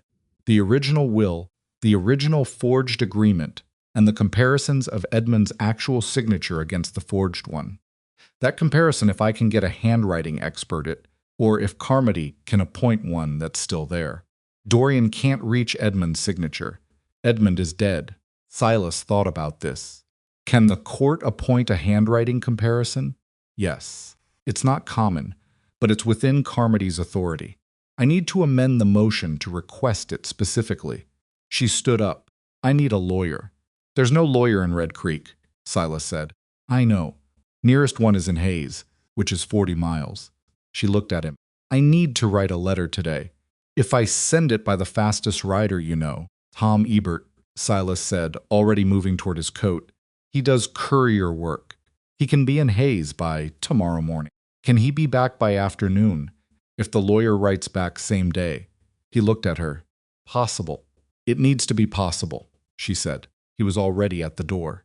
She followed him, and they walked side by side down the main street of Red Creek in the thin spring sunlight, past the general store and the telegraph office and the hotel where Dorian Marrow was presumably conducting his patient. Careful work. She was aware of people watching them, aware of the specific quality of a town watching two people walk with purpose, and she didn't look away from the street ahead. Tom Ebert left for Hayes at 2 in the afternoon, with Eliza's letter in an oilskin pouch and enough in payment to make the speed worth his horse's legs. Silas had known him 20 years and had vouched for him with the particular brevity of a man whose word was sufficient. That evening, the town's social gravity shifted in the specific way it shifted when Dorian Marrow had been working it all day. At supper, one of Constance's other boarders, a traveling dry goods salesman named Pruitt, who had been at the boarding house for 2 weeks and had always been neutral and pleasant, sat down at the table and was visibly, painfully different. Not hostile. Just the way a man is when he's been told something that has complicated his picture of someone, and he hasn't decided yet what to do with the complication. Constance noticed it before Eliza did, and the way she noticed it was by passing the breadbasket with a slightly firmer, set to her jaw than usual, which was Constance's version of broadcasting her awareness of a situation. Pruitt ate quickly and left. Constance cleared his plate with the expression of a woman who had opinions she was choosing not to voice at the table. He was in the hotel parlor this afternoon, Constance said, when Pruitt was gone. I saw him going in. I know, Eliza said. What do you need? Constance asked. I need 15 more days, Eliza said. 12 now. Then that's what you'll have. Constance said in the tone she used for decisions already made, and she carried the dishes to the kitchen, and Eliza sat at the table alone and looked at the lamp and thought about the 11 seconds since in Jefferson City and the distance she had traveled since then. And she thought about the notary and about the originals in the tin box and about Edmund's signature on the real will, careful, slightly leftward slanting, the way it always was when he signed something he'd read thoroughly, and she thought that you could forge a document, but you couldn't forge a man's handwriting if someone with training looked at it hard enough. She just needed someone to look. The letter came back from Hayes on Sunday afternoon. Tom Ebert rode in at 3 o'clock, rode dusty and slightly proud of himself, and handed the pouch to Silas, who brought it to the boarding house without stopping at the forge. To do so, told Eliza he'd been waiting for it. The lawyer's name was Arno Hendricks. His response was 3 pages, and it was the most useful 3 pages Eliza had read since Jefferson City. He could come. He could come by Wednesday if the court had accepted jurisdiction. He had, in his own practice, worked with a document examiner in Wichita, a man named Fitch, who had testified in 4 previous inheritance cases and had never been successfully challenged on a signature comparison. Provide access to both the original will and the forged agreement, Fitch's assessment would carry weight with Carmody. She read the letter twice, sitting at the kitchen table with Silas across from her, and then set it down. It's not over, she said, which was a strange thing to say about good news, but it was what it was. It was not over. It was the beginning of the part that might work, which was different from it being finished. No, Silas said. He'll find out about Hendricks, she said. He finds out about everything, eventually. And he'll file something the day before the hearing, to complicate the document examination. Probably, Silas, I said. I need to be visible, she said. I need this town to have seen me consistently, clearly, behaving like a person who is telling the truth by the time Carmody gets here. Because at some point it stops being just about documents, and it becomes about who the judge believes, and who the judge believes is partly about who the witnesses believe. Silas looked at her across the table. You've been visible, he said. You've been visible every morning for 5 weeks. Not enough, she said. Not in the right way. She was quiet for a moment, thinking. Then she said, the town meeting. Owen Calloway mentioned there's a monthly town meeting, roads, water rights, maintenance matters. When is the next one? Tuesday, Silas said. She looked at him. I want to go. He didn't say anything right away. He understood what she was saying, not that she wanted to attend a town meeting, but that she wanted to be seen attending a town meeting, wanted to be seen doing the ordinary civic thing that ordinary people who belong to a community do. She wanted Dorian to know she was doing it, because Dorian's entire narrative depended on her being the unstable outsider, and she was determined to make that narrative cost him something. Owen runs it, Silas said. He'll let you attend. He might let you speak. I don't need to speak, she said. I just need to be there. Silas nodded. He looked down at the lawyer's letter, then back up at her. There was something in his face she had been seeing more of in the past week, and had been carefully not naming. We'll go together, he said. She looked at the letter. She looked at her hands.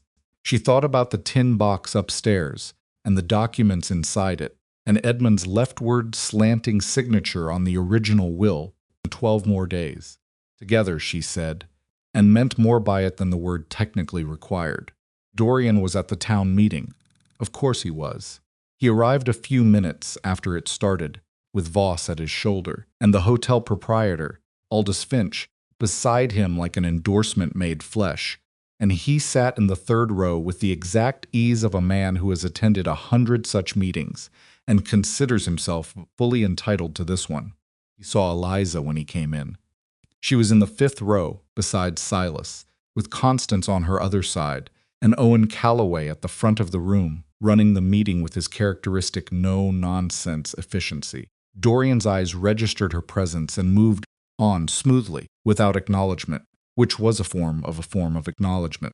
The meeting covered the road repair on the North Track, a dispute between two property owners about a fence line, and the upcoming schedule for the irrigation ditch maintenance that affected the eastern farms. It was the very ordinary business of a community trying to function, and Eliza sat through all of it and said nothing, and signed the attendance sheet when it came around, and she was present, and she was visible, and she was neither unstable nor erratic, nor anything other than a woman sitting in a community meeting, like a person who belonged there.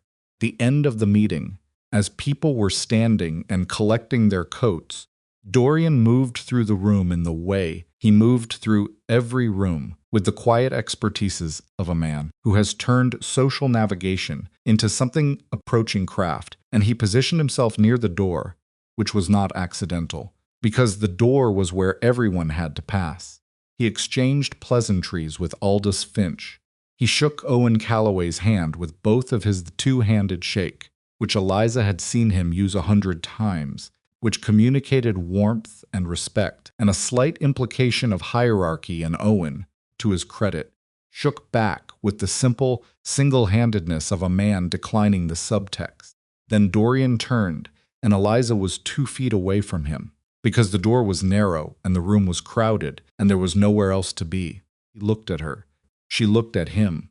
The room had not gone quiet. It was still full of the sounds of a meeting breaking up, conversations continuing, boots on wooden floor, but there was a specific little pocket of awareness around them.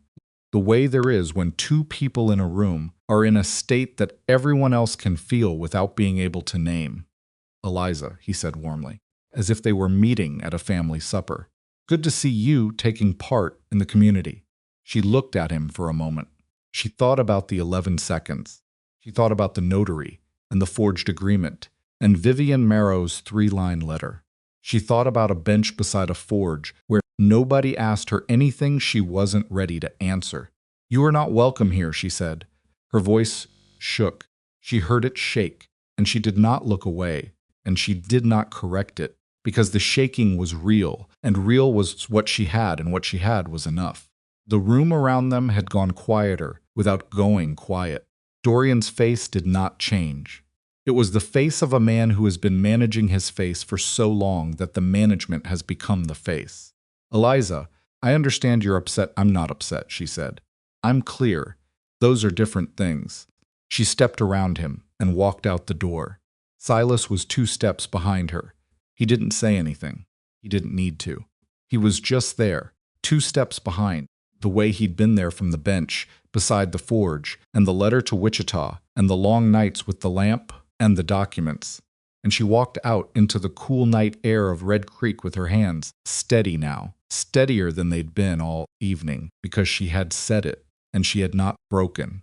And there were 11 days left, and she was still standing. 11 days. That was what she had left, and she was going to use every one of them. She didn't sleep well that night after the town meeting. She lay in the narrow bed in Constance's upstairs room and stared at the ceiling and went through the arithmetic of what she had and what she didn't have, and the arithmetic kept coming out the same way close, but not clean. The way a sum comes out when one of the figures you're working with might be wrong. The notary was gone. His testimony was gone. What remained was the documents themselves, the original will, and the forged transfer agreement sitting in their oilcloth, wrapping in the tin box under her bed, and the handwriting comparison that Arno Hendricks and his document examiner named Fitch might be able to make if they arrived in time, and Dorian didn't find a way to block the examination before Carmody ruled. She had been in situations before where the margin was this thin. She had not always survived them cleanly. Jefferson City was proof of that she had told the truth there, and it had not been enough, and she had ended up on a westbound train at nightfall, because truth, without documentation and witnesses and legal standing, was just a story competing with another story. This time she had documentation. She had witnesses. She was building the legal standing one carefully placed brick at a time. She just needed Dorian to not knock the wall down before it was tall enough to hold. He moved on Monday. She had expected Saturday. She had recalibrated to Sunday. When Monday passed its noon hour and nothing happened, she started to think he was waiting for Hendricks to arrive, waiting to see the shape of her legal support before he decided where to apply pressure. That was how he operated when he had time. He was patient in the way that only men with resources are patient, because patience costs something, and he could afford the cost. But he moved on Monday afternoon, and he moved in a direction she hadn't fully anticipated. He went to Silas, not to the forge. He didn't go to Silas's professional space, where Silas had the advantage of being on his own ground. He went to the place he'd identified as Silas's relational territory, the feed merchant, where Silas was picking up an order for one of his regular customers. Farmer named Garth, who was too old to make the trip himself and had relied on Silas for errands like this for years. Eliza heard about it from Tom Ebert, who had been in the feed merchant for his own purposes, and had watched the exchange from the other end of the building with the frank curiosity of a man who had been paid well to ride fast for this woman, and felt certain investment in how her situation developed. Dorian had approached Silas with his hat in his hands, the same gesture he'd used at the boarding house door, the manufactured humility, and had said, quietly enough that it took effort to overhear, but not so quietly, that overhearing was impossible, which was itself a choice. Mr. Rourke, I want to speak to you man to man, away from Eliza's influence. I think you're a decent person who's been given an incomplete picture, and I'd hate to see a man of your reputation damaged by an association he didn't fully understand when he entered it. Tom said Silas had stood there with Garth's feed sack over one shoulder and looked at Dorian with the particular expression of a man who is not going to give you the argument you came for. Say what you came to say, Silas had told him. Dorian had said it then, quietly, carefully, with the specific sadness of a man performing reluctance. Eliza had a history of instability following Edmund's death. She had made accusations before against a physician, against a member of the household staff, against a business associate of the Marrow family, and each time the accusations had proven to be without foundation. The documents she carried were her own interpretation of papers that the estate's lawyers had already reviewed and found to be consistent with Edmund's final wishes. He was not here to harm her. He was here because her family was for her, and he hoped Silas would understand that a man of good conscience had to act when someone he cared about was in the care of well-meaning strangers who didn't know her full history. Tom said Silas had listened to all of it without changing his expression. Then he had picked up the second feed sack, adjusted the weight on his shoulder, and said, "Is that everything?" Dorian had said yes, that was everything, and he hoped Silas would think carefully about it. Silas had said, "I'll do that," and walked out. Tom delivered this account with the slightly disappointed air of someone who had hoped for more, and Eliza thanked him and stood in the middle of the boarding house kitchen processing what it meant. Dorian had put the instability narrative directly into Silas's ear. That was the move. If Silas began to doubt her, if he pulled back even slightly, if his support became conditional or cautious, Dorian would use that visible shift to tell the rest of the town. You see, even the people who know her best are uncertain. It was the same move he'd made with the physician in Jefferson City. Find the most credible person in her corner and introduce doubt there first. She needed to talk to Silas. Not to defend herself. She was aware that defending herself would look like exactly what Dorian would predict. But because she was not going to let Dorian put something between her and the one person in this town who had earned the right to hear the truth directly from her, put on her coat and went to the forge. He already knew.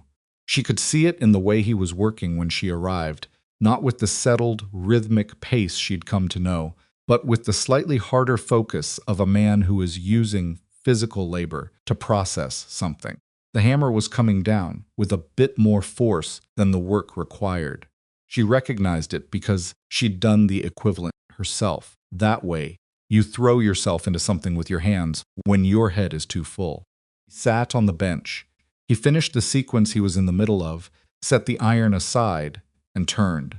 Tom Ebert has a mouth on him, Silas said. He did me a service, she said. Silas pulled off his work gloves. He didn't say anything immediately, which she had learned was not the silence of a man deciding whether to believe her, but the silence of a man deciding how to say what he'd already decided. He said you made accusations before, Silas said. Against a physician, other people. Yes, she said. And the physician had been paid by Dorian to declare Edmund's mental state in the final months of his illness in a way that supported the transfer agreement. I went to the physician and told him I knew. He went to Dorian and told him I'd come. Dorian's version of that sequence is that I made unfounded accusations against a medical professional. She looked at Silas steadily.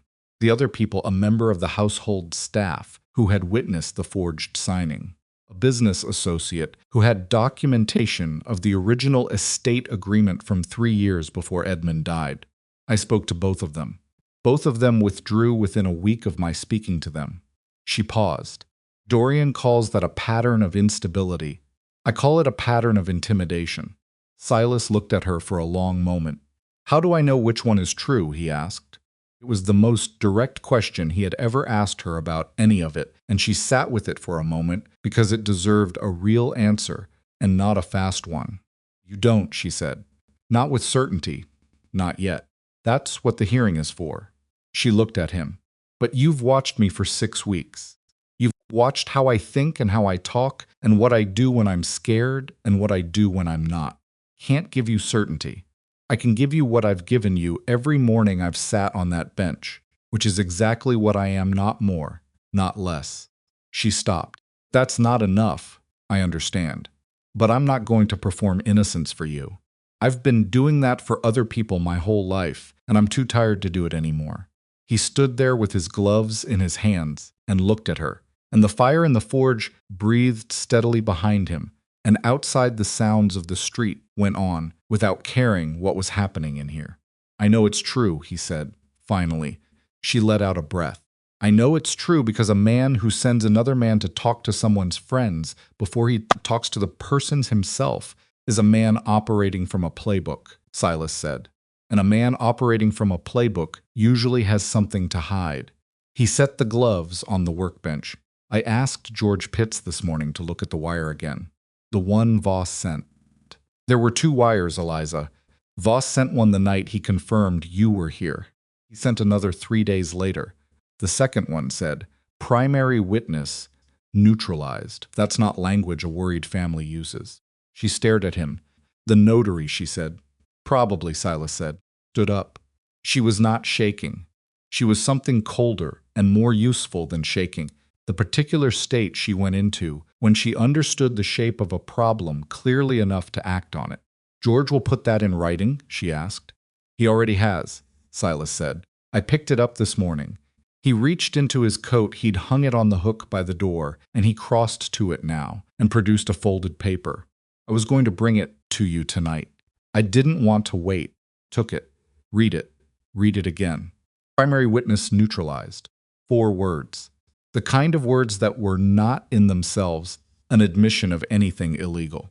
But in the context of a document examination hearing, with a judge looking at a forged signature and a notation about a neutralized witness, they would raise questions that Dorian's lawyer was going to have a very difficult time answering smoothly.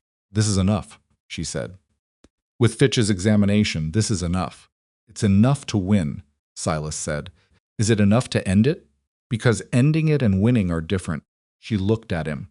He was right, and she knew he was right, because Dorian didn't stop when he lost proceedings. He filed motions. He appealed. He wore people down through the machinery of legal process the way water wears down stones slowly, expensively, until the other party ran out of money or will or both. One thing at a time, she said. First we win. Then we deal with ending it. He nodded. Hendricks arrives Wednesday? Wednesday morning. Fitch on Wednesday afternoon if the roads held. 4 days, Silas said. 4 days, she said. Arno Hendricks was not what Eliza had imagined from his letter. She had imagined someone older, more formally constructed.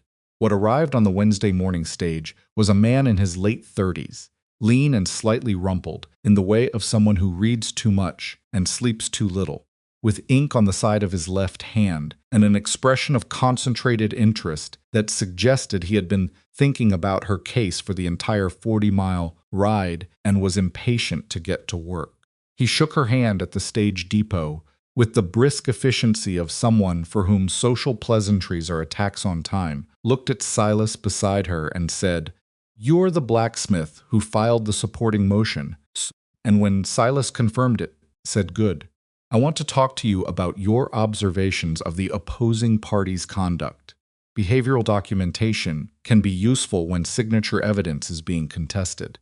They walked to the boarding house, and Hendricks sat at the kitchen table for 3 hours with the documents, and Eliza sat across from him and answered questions. And the quality of the questions told her that Arno Hendricks had not been overstating his experience with inheritance cases. He went through everything. The original will, which he examined, with a magnifying glass he produced from his coat pocket and applied to Edmund's signature with the focused attention of a man who has looked at a lot of signatures. The forged transfer agreement, which he examined for twice as long, asking Eliza at several points to describe specific details about when and where she had first seen it and what her immediate reaction had been. Correspondence from Vivian Marrow. George Pitts's statement about the wires. Two-handed record of legal filings from Dorian's lawyer in Wichita, which he read with his head slightly to one side, like a man listening to music he finds technically competent and morally dishonest. The end of it, he sat back and looked at her. "The signature comparison is the center of this," he said. "Everything else supports it or undermines it, but doesn't replace it." "Fitch arriving today?" "This afternoon," she said. "Good. I need him to look at both documents and produce a written assessment before we file the amended motion. Carmody's hearing is Monday." He drummed his fingers once on the table. "Dorian Marrow's lawyer Spears. I know him. He's worked this circuit before. Will try to challenge Fitch's methodology. Spears will argue that signature variation is normal in aging or ill individuals, and Edmund was ill in his final months. How do we counter that?" Silas asked. He'd been sitting in the corner with his coffee, quiet, which was what he did when other people needed the room, and his question came out with the directness of someone who had been listening carefully and wanted a straight answers. "We counter it with range," Hendricks said. "If Fitch can pull Edmund's signature from multiple dated documents across the last year of his life, letters, business receipts, anything official, we establish the variation pattern of his actual signature as it declined. Forged signature doesn't decline naturally. It's someone's best imitation of a signature they've studied, which means it's cleaner than the real late-stage signatures would be. The forgery will look like Edmund at his best. Edmund at the end of his life would not have signed at his best." He looked at Eliza. "Do you have dated documents from his last year?" 3 letters, she said. "A business receipt from August of 77. A property record from October. The transfer agreement is dated November," Hendricks said. "Yes. Then we can show the trajectory." He closed his folder. "It's not bulletproof, but it's significantly stronger than what you had before Pitts's statement about the second wire." He looked at his ink-stained hand, then back up. "Mrs. Marrow, I want to be direct with you. We have a good case. We have a case that a reasonable judge will find compelling. But Spears is going to make the next 4 days unpleasant, and Dorian Marrow is going to make them more unpleasant than that. Are you prepared for that?" She thought about Jefferson City. She thought about the stage platform and the $71 and the tin box. She thought about a bench beside a forge where nobody asked her for anything she wasn't ready to give. "I've been preparing for it since November," she said. Hendricks almost smiled. "Good," he said, and opened his folder again. Fitch arrived on the afternoon stage and turned out to be a small, deliberate man in his 60s, with the precise movements of someone who has spent decades handling things that must not be damaged. He shook very few hands, he was careful about his own, and he went directly to work when Hendricks introduced him to the documents. producing from a leather case a collection of tools that Eliza had not seen before and would not have been able to fully name: lenses, a flat-ruled measuring instrument, small glass plates, and a lamp with a reflective shield that allowed him to examine documents in raking light that revealed surface features, invisible in normal illumination. He worked for 4 hours without stopping, and when he was done, he sat back and said to Hendricks, with no preamble, "The November signature is not consistent with the August or October signatures in stroke termination. The pressure distribution on the downstrokes is heavier than in any of the authenticated samples. Whoever made this signature was attempting to copy an earlier version of Edmund Marrow's hand, probably from before his illness changed his grip. The authentic late-period signatures show a characteristic tremor in the horizontal strokes. This one does not." "You'll put that in writing?" Hendricks said. "I'll have it drafted tonight," Fitch said. "You'll have it before the morning." Eliza sat across the room and felt something release in her chest. Not relief exactly. Not yet, but the structural settling that happens when a load-bearing wall turns out to be load-bearing after all. When the thing you built your whole case on holds under examination. She looked at Silas. He was looking at her. His expression was the same, as it always was: steady, present, not performing anything, but there was something in it that hadn't been there. The first time she'd walked into his forge, something that had built itself up quietly over 6 weeks of mornings and coffee and documents and hard decisions, the way iron builds up heat slowly and then becomes something you can shape. She looked away first. She had things to do. Dorian found out about Fitch by Thursday morning. She had known he would. Voss was watching the stage arrivals. She'd noticed him near the depot both days, doing what he did, cataloging, and Fitch was not a man who traveled unnoticed by people trained to notice. Dorian's counter-move was predictable and fast. Spears filed a motion with the court in Wichita that afternoon, challenging Fitch's standing as an expert witness, citing a case from 3 years prior, in which his methodology had been questioned in an appeals proceeding. Hendricks had expected this. He'd mentioned Spears would try it and had already prepared a counterfiling that documented the outcome of that appeals case, which had ultimately upheld Fitch's original assessment. The legal machinery ground forward. Eliza tracked it the way she tracked everything from the outside in, looking for the load-bearing element, the place where, if the structure failed, everything else failed with it. The load-bearing element was still Carmody. It was always Carmody. Everything else was preparation and positioning. Carmody's ruling was the thing. She was 3 days out.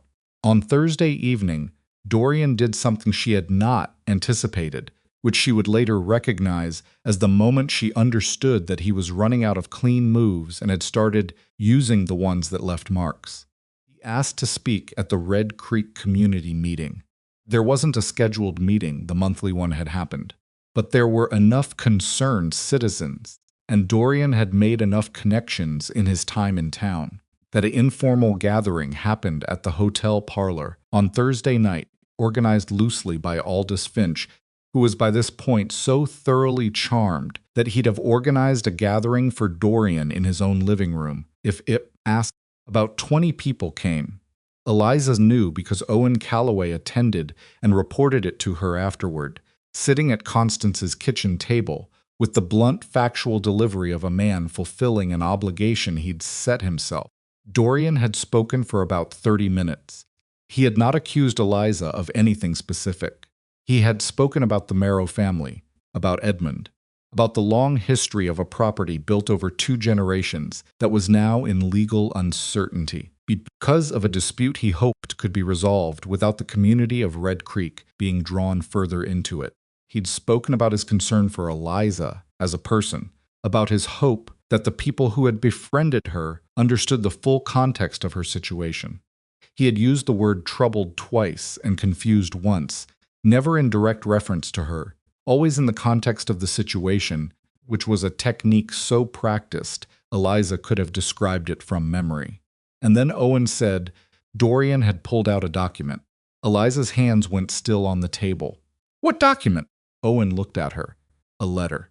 He said it was from Edmund, written 6 months before he died, said Edmund had expressed, in the letter, his concern about Eliza's mental state, and his intention to revise the distribution of the estate to protect her from herself. Eliza stared at Owen. He produced it at this meeting, she said. He did. Where did he say it came from? Said it had been with Edmund's personal effects. Said he'd had it since the death, but hadn't wanted to use it because he was trying to spare Eliza the embarrassment. Timing. The timing of it produced now at an informal meeting 4 days before the hearing, not filed with the court, not submitted through Hendricks, shown to a room full of townspeople who had no legal authority, but whose collective opinion shaped the environment in which Carmody's hearing would take place. Real, Owen asked. Edmund didn't write it, she said. Edmund would not have written it. You're sure? She looked at him. I was married to the man for 2 years.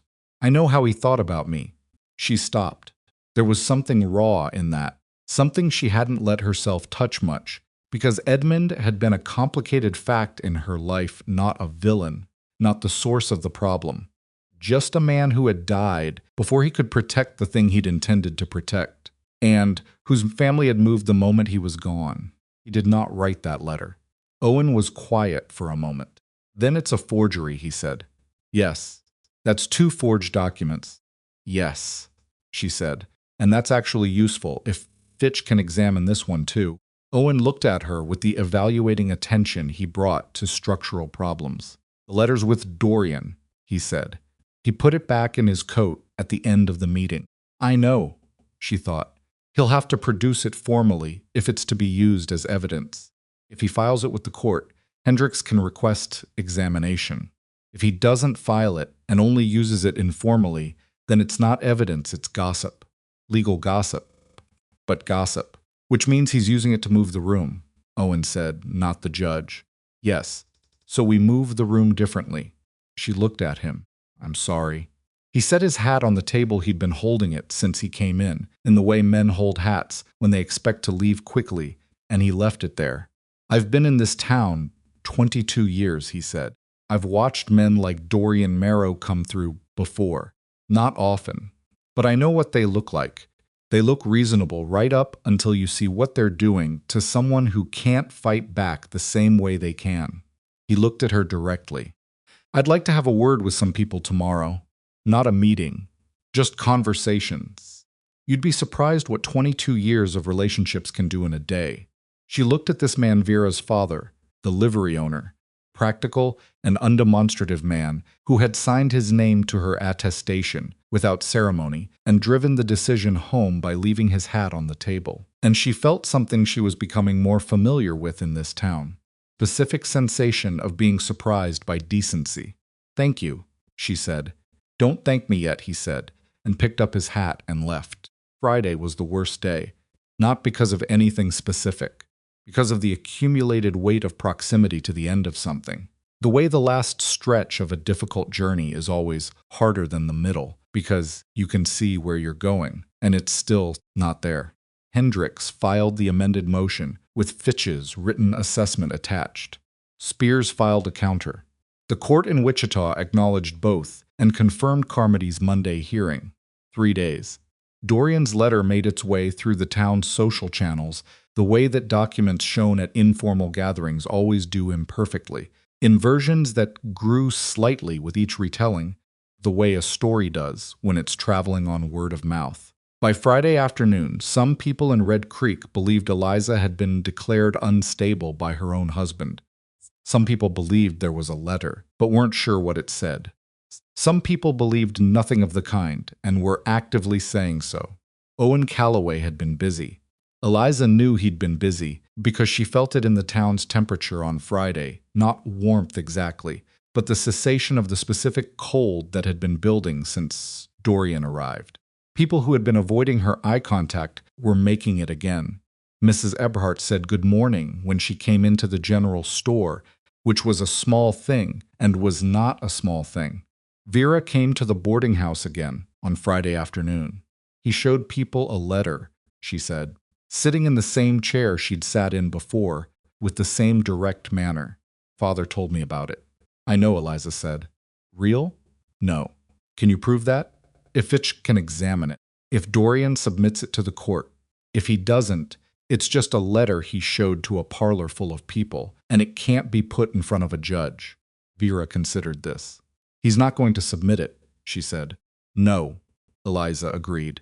It's too risky. A second examination that finds a second forgery doesn't just lose him the case, it potentially exposes him to criminal proceedings. So he showed it to people knowing he couldn't use it. To move the room, Eliza said, yes. Vera was quiet for a moment. Then she said, I want to testify at the hearing. If Carmody allows public witnesses. Eliza looked at her. About what? About what I've observed, Versa said. You've been in this town 6 weeks. I've been watching you the whole time. What I've seen is a woman who is, she paused, and in the pause was a private accounting, the kind of person does when they're honest enough to correct their own record, not what he's saying.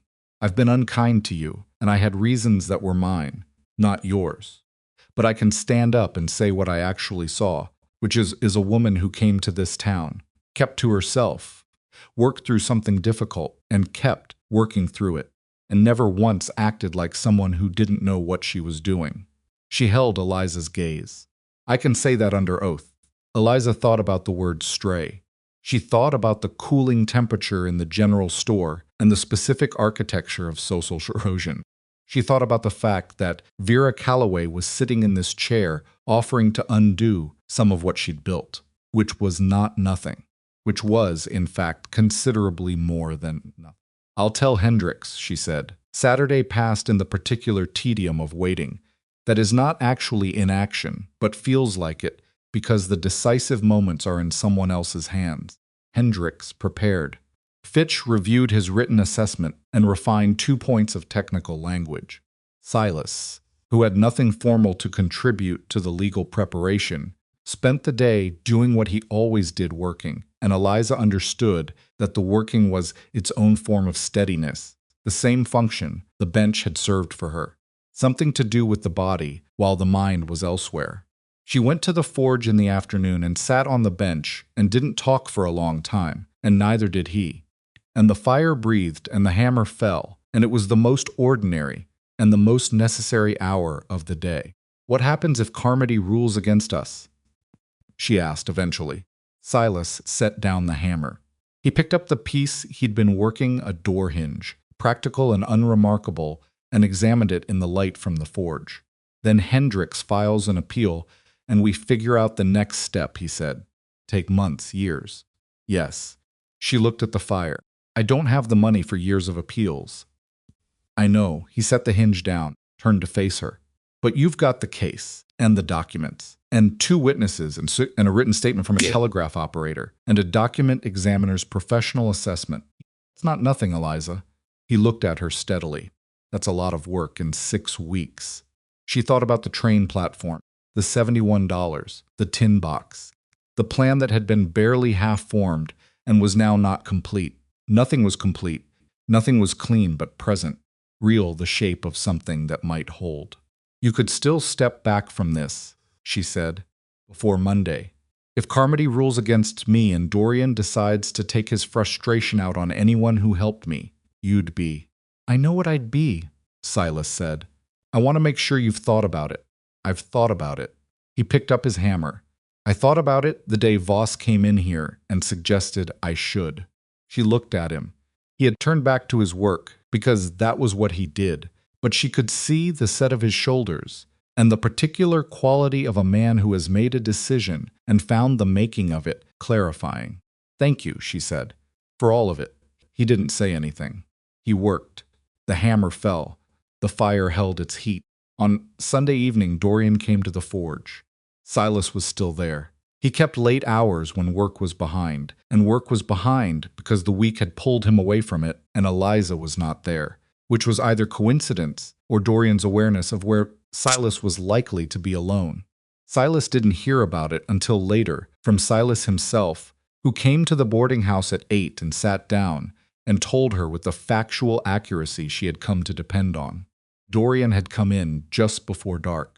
He had stood at the entrance of the forge, hadn't come in, which Silas noted. Because a man who asks to be received and stays at the threshold is communicating that he knows he hasn't been invited, and he had said the hearing tomorrow. Whatever happens, it doesn't have to end the way you think it ends. Silas had been banking the fire for the night and had not turned around.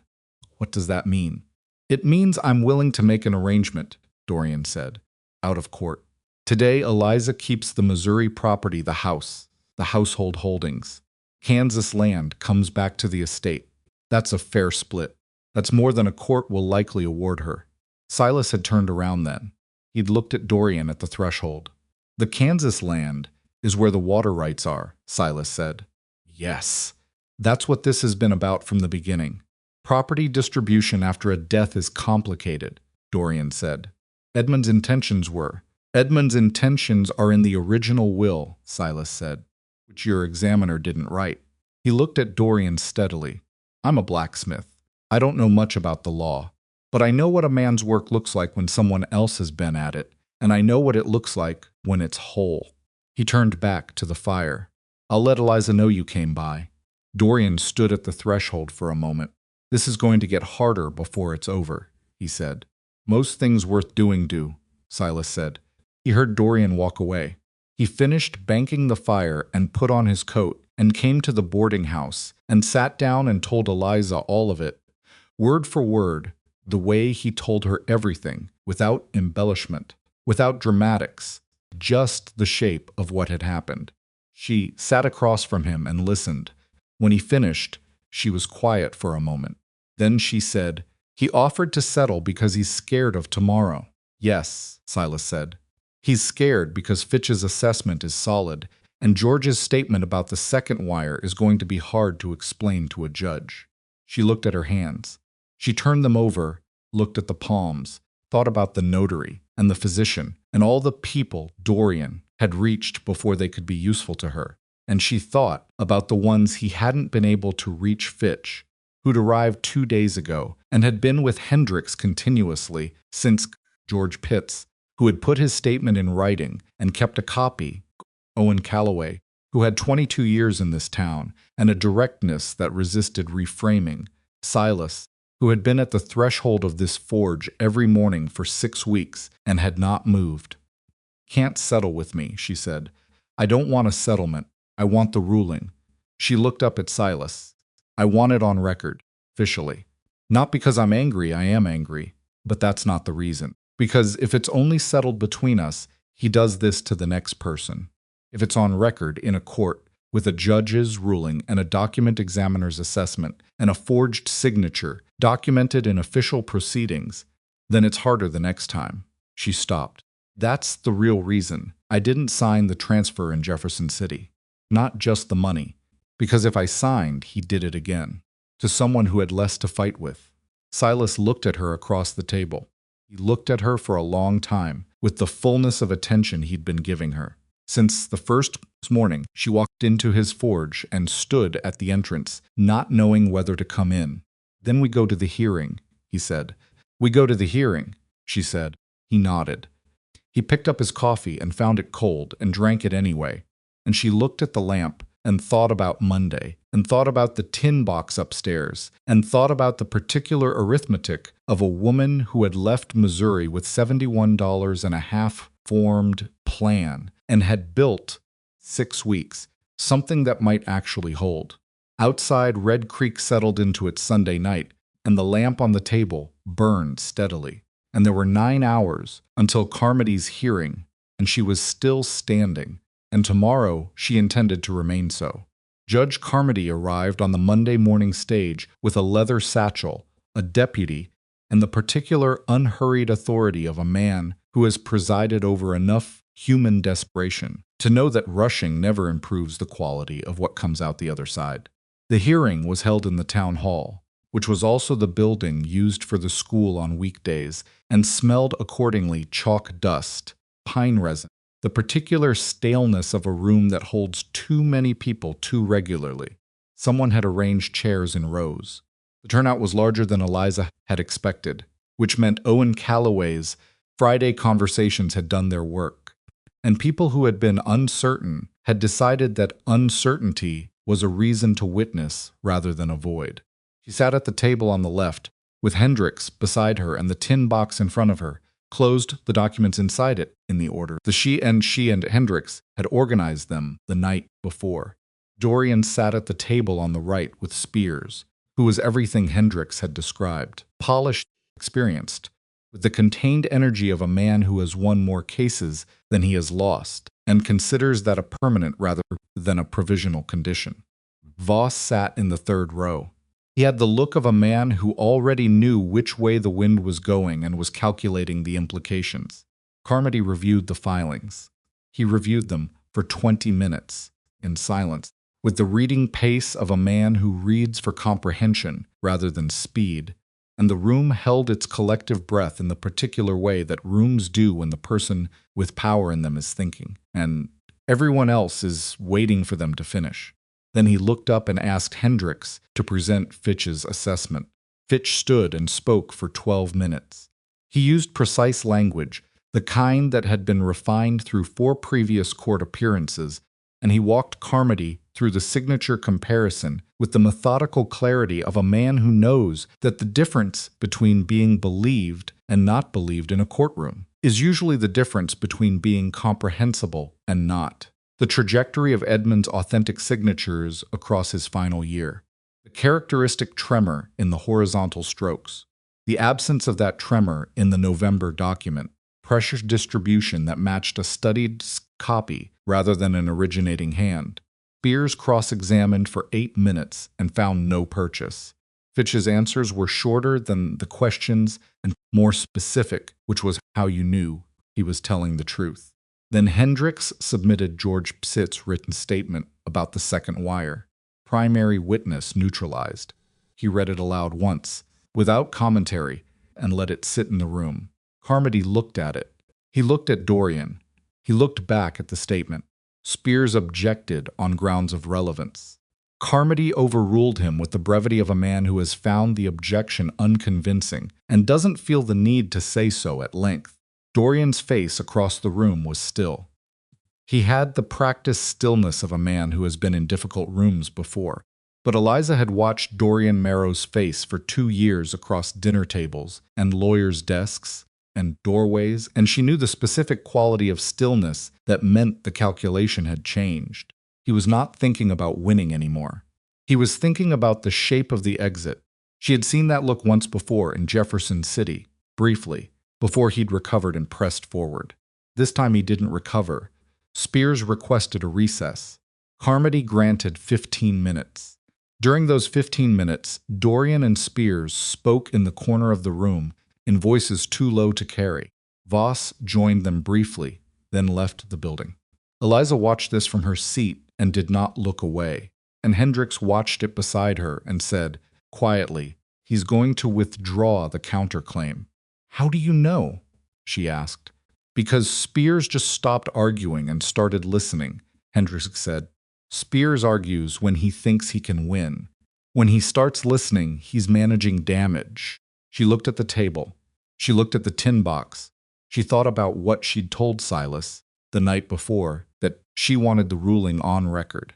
Broke it. Not because of the money, but because of the next person, the one who would come after her with less to fight with. She thought about whether a withdrawal achieved that, or whether she needed Carmody to rule. "If he withdraws," she said, "does the forgery finding go on record?" "Not automatically," Hendricks said. "You'd need to request that Carmody note the document examination findings as part of the case record, even with withdrawal." "I can request it," she said, when the recess ended, and Spears announced that the Marrow estate was withdrawing its counterclaim and relinquishing any challenge to the original will's distribution. Hendricks stood immediately and asked Carmody to enter Fitch's assessment into the official case record as a finding of the court to document the existence of a potentially fraudulent instrument, regardless of the withdrawal. Carmody looked at Spears. Spears had nothing to say that was going to help his client, which was itself an answer. Carmody granted the request and noted it in his record with 3 sentences that were dry and official and would stand in a Kansas court archive for as long as paper lasted. It was over in the time it takes a door to open and close. Dorian and Voss were gone by afternoon. Not dramatically, there was no confrontation, no final exchange. Black buggy appeared on the main street at 2 o'clock, and they got in and it went. And Red Creek watched it go with the quiet collective exhalation of a town that has been holding something it didn't know how to put down. Eliza watched from the window of the boarding house. She watched until the buggy turned the corner at the end of the main street and disappeared, and then she stood at the window for a while longer anyway. Not because she expected anything else, but because she needed the visual fact of the empty street to become real to her. Constance came and stood beside her without saying anything. After a while, Eliza said, "It doesn't feel the way I thought it would." "No," Constance said. "It never does. I thought it would feel like something ending." "Does end," Constance said. "It just also keeps going. That's the part nobody tells you." She put a hand briefly on Eliza's shoulder, a Constance gesture, brief and factual and warm underneath, and went back to the kitchen. Eliza went to the forge.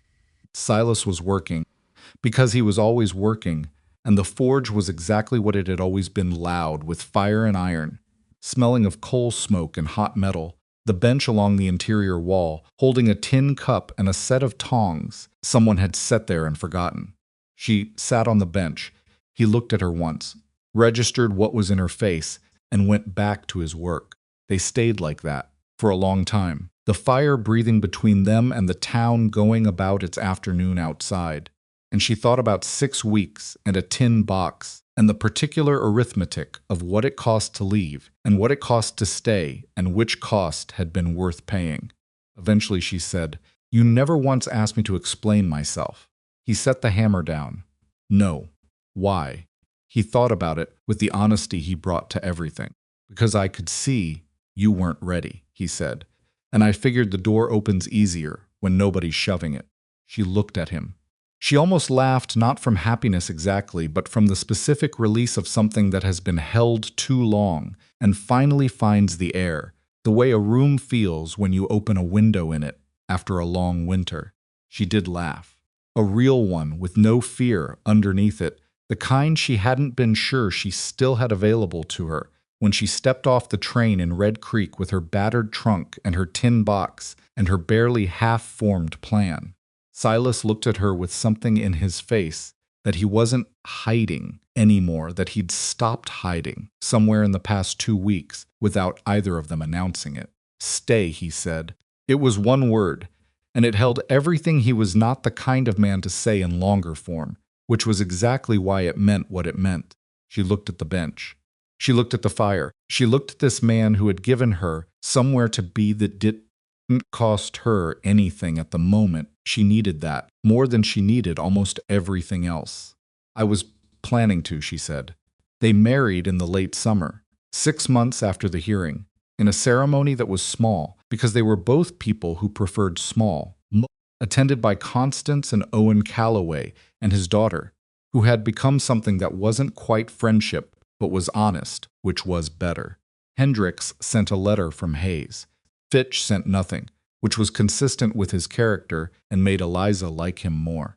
The town came anyway, because small towns do what they do, and what Red Creek did was show up for the woman they had misread and the man they had always known, and the afternoon was warm and imperfect and real.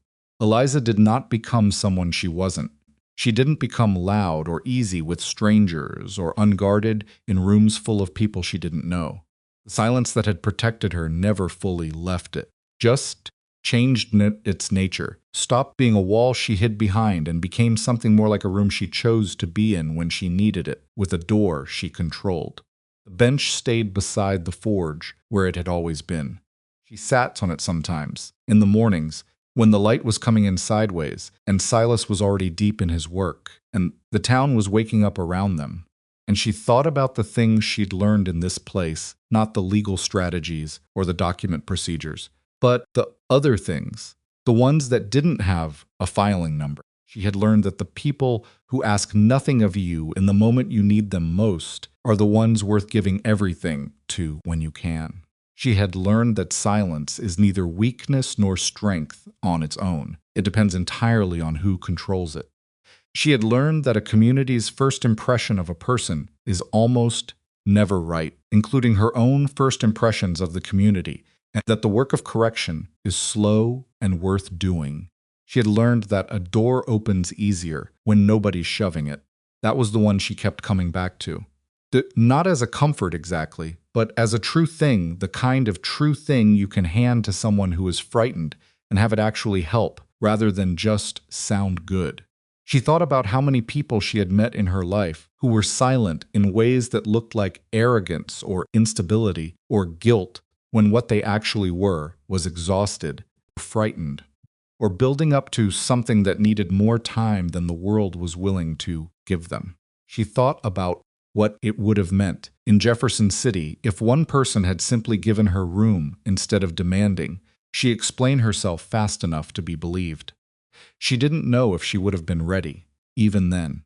Maybe not. Some things need the distance of a westbound train and a frontier town and a bench beside a forge before they're ready to be said.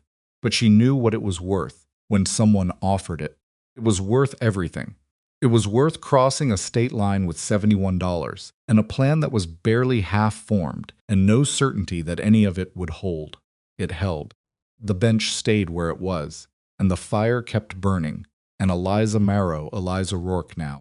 Though she kept both names because she had earned, both sat in the warm and imperfect morning of her own life, and let the silence be what it had finally become. Not a prison, not a hiding place, but the beginning of something she had chosen. That was enough. More than enough. That was everything.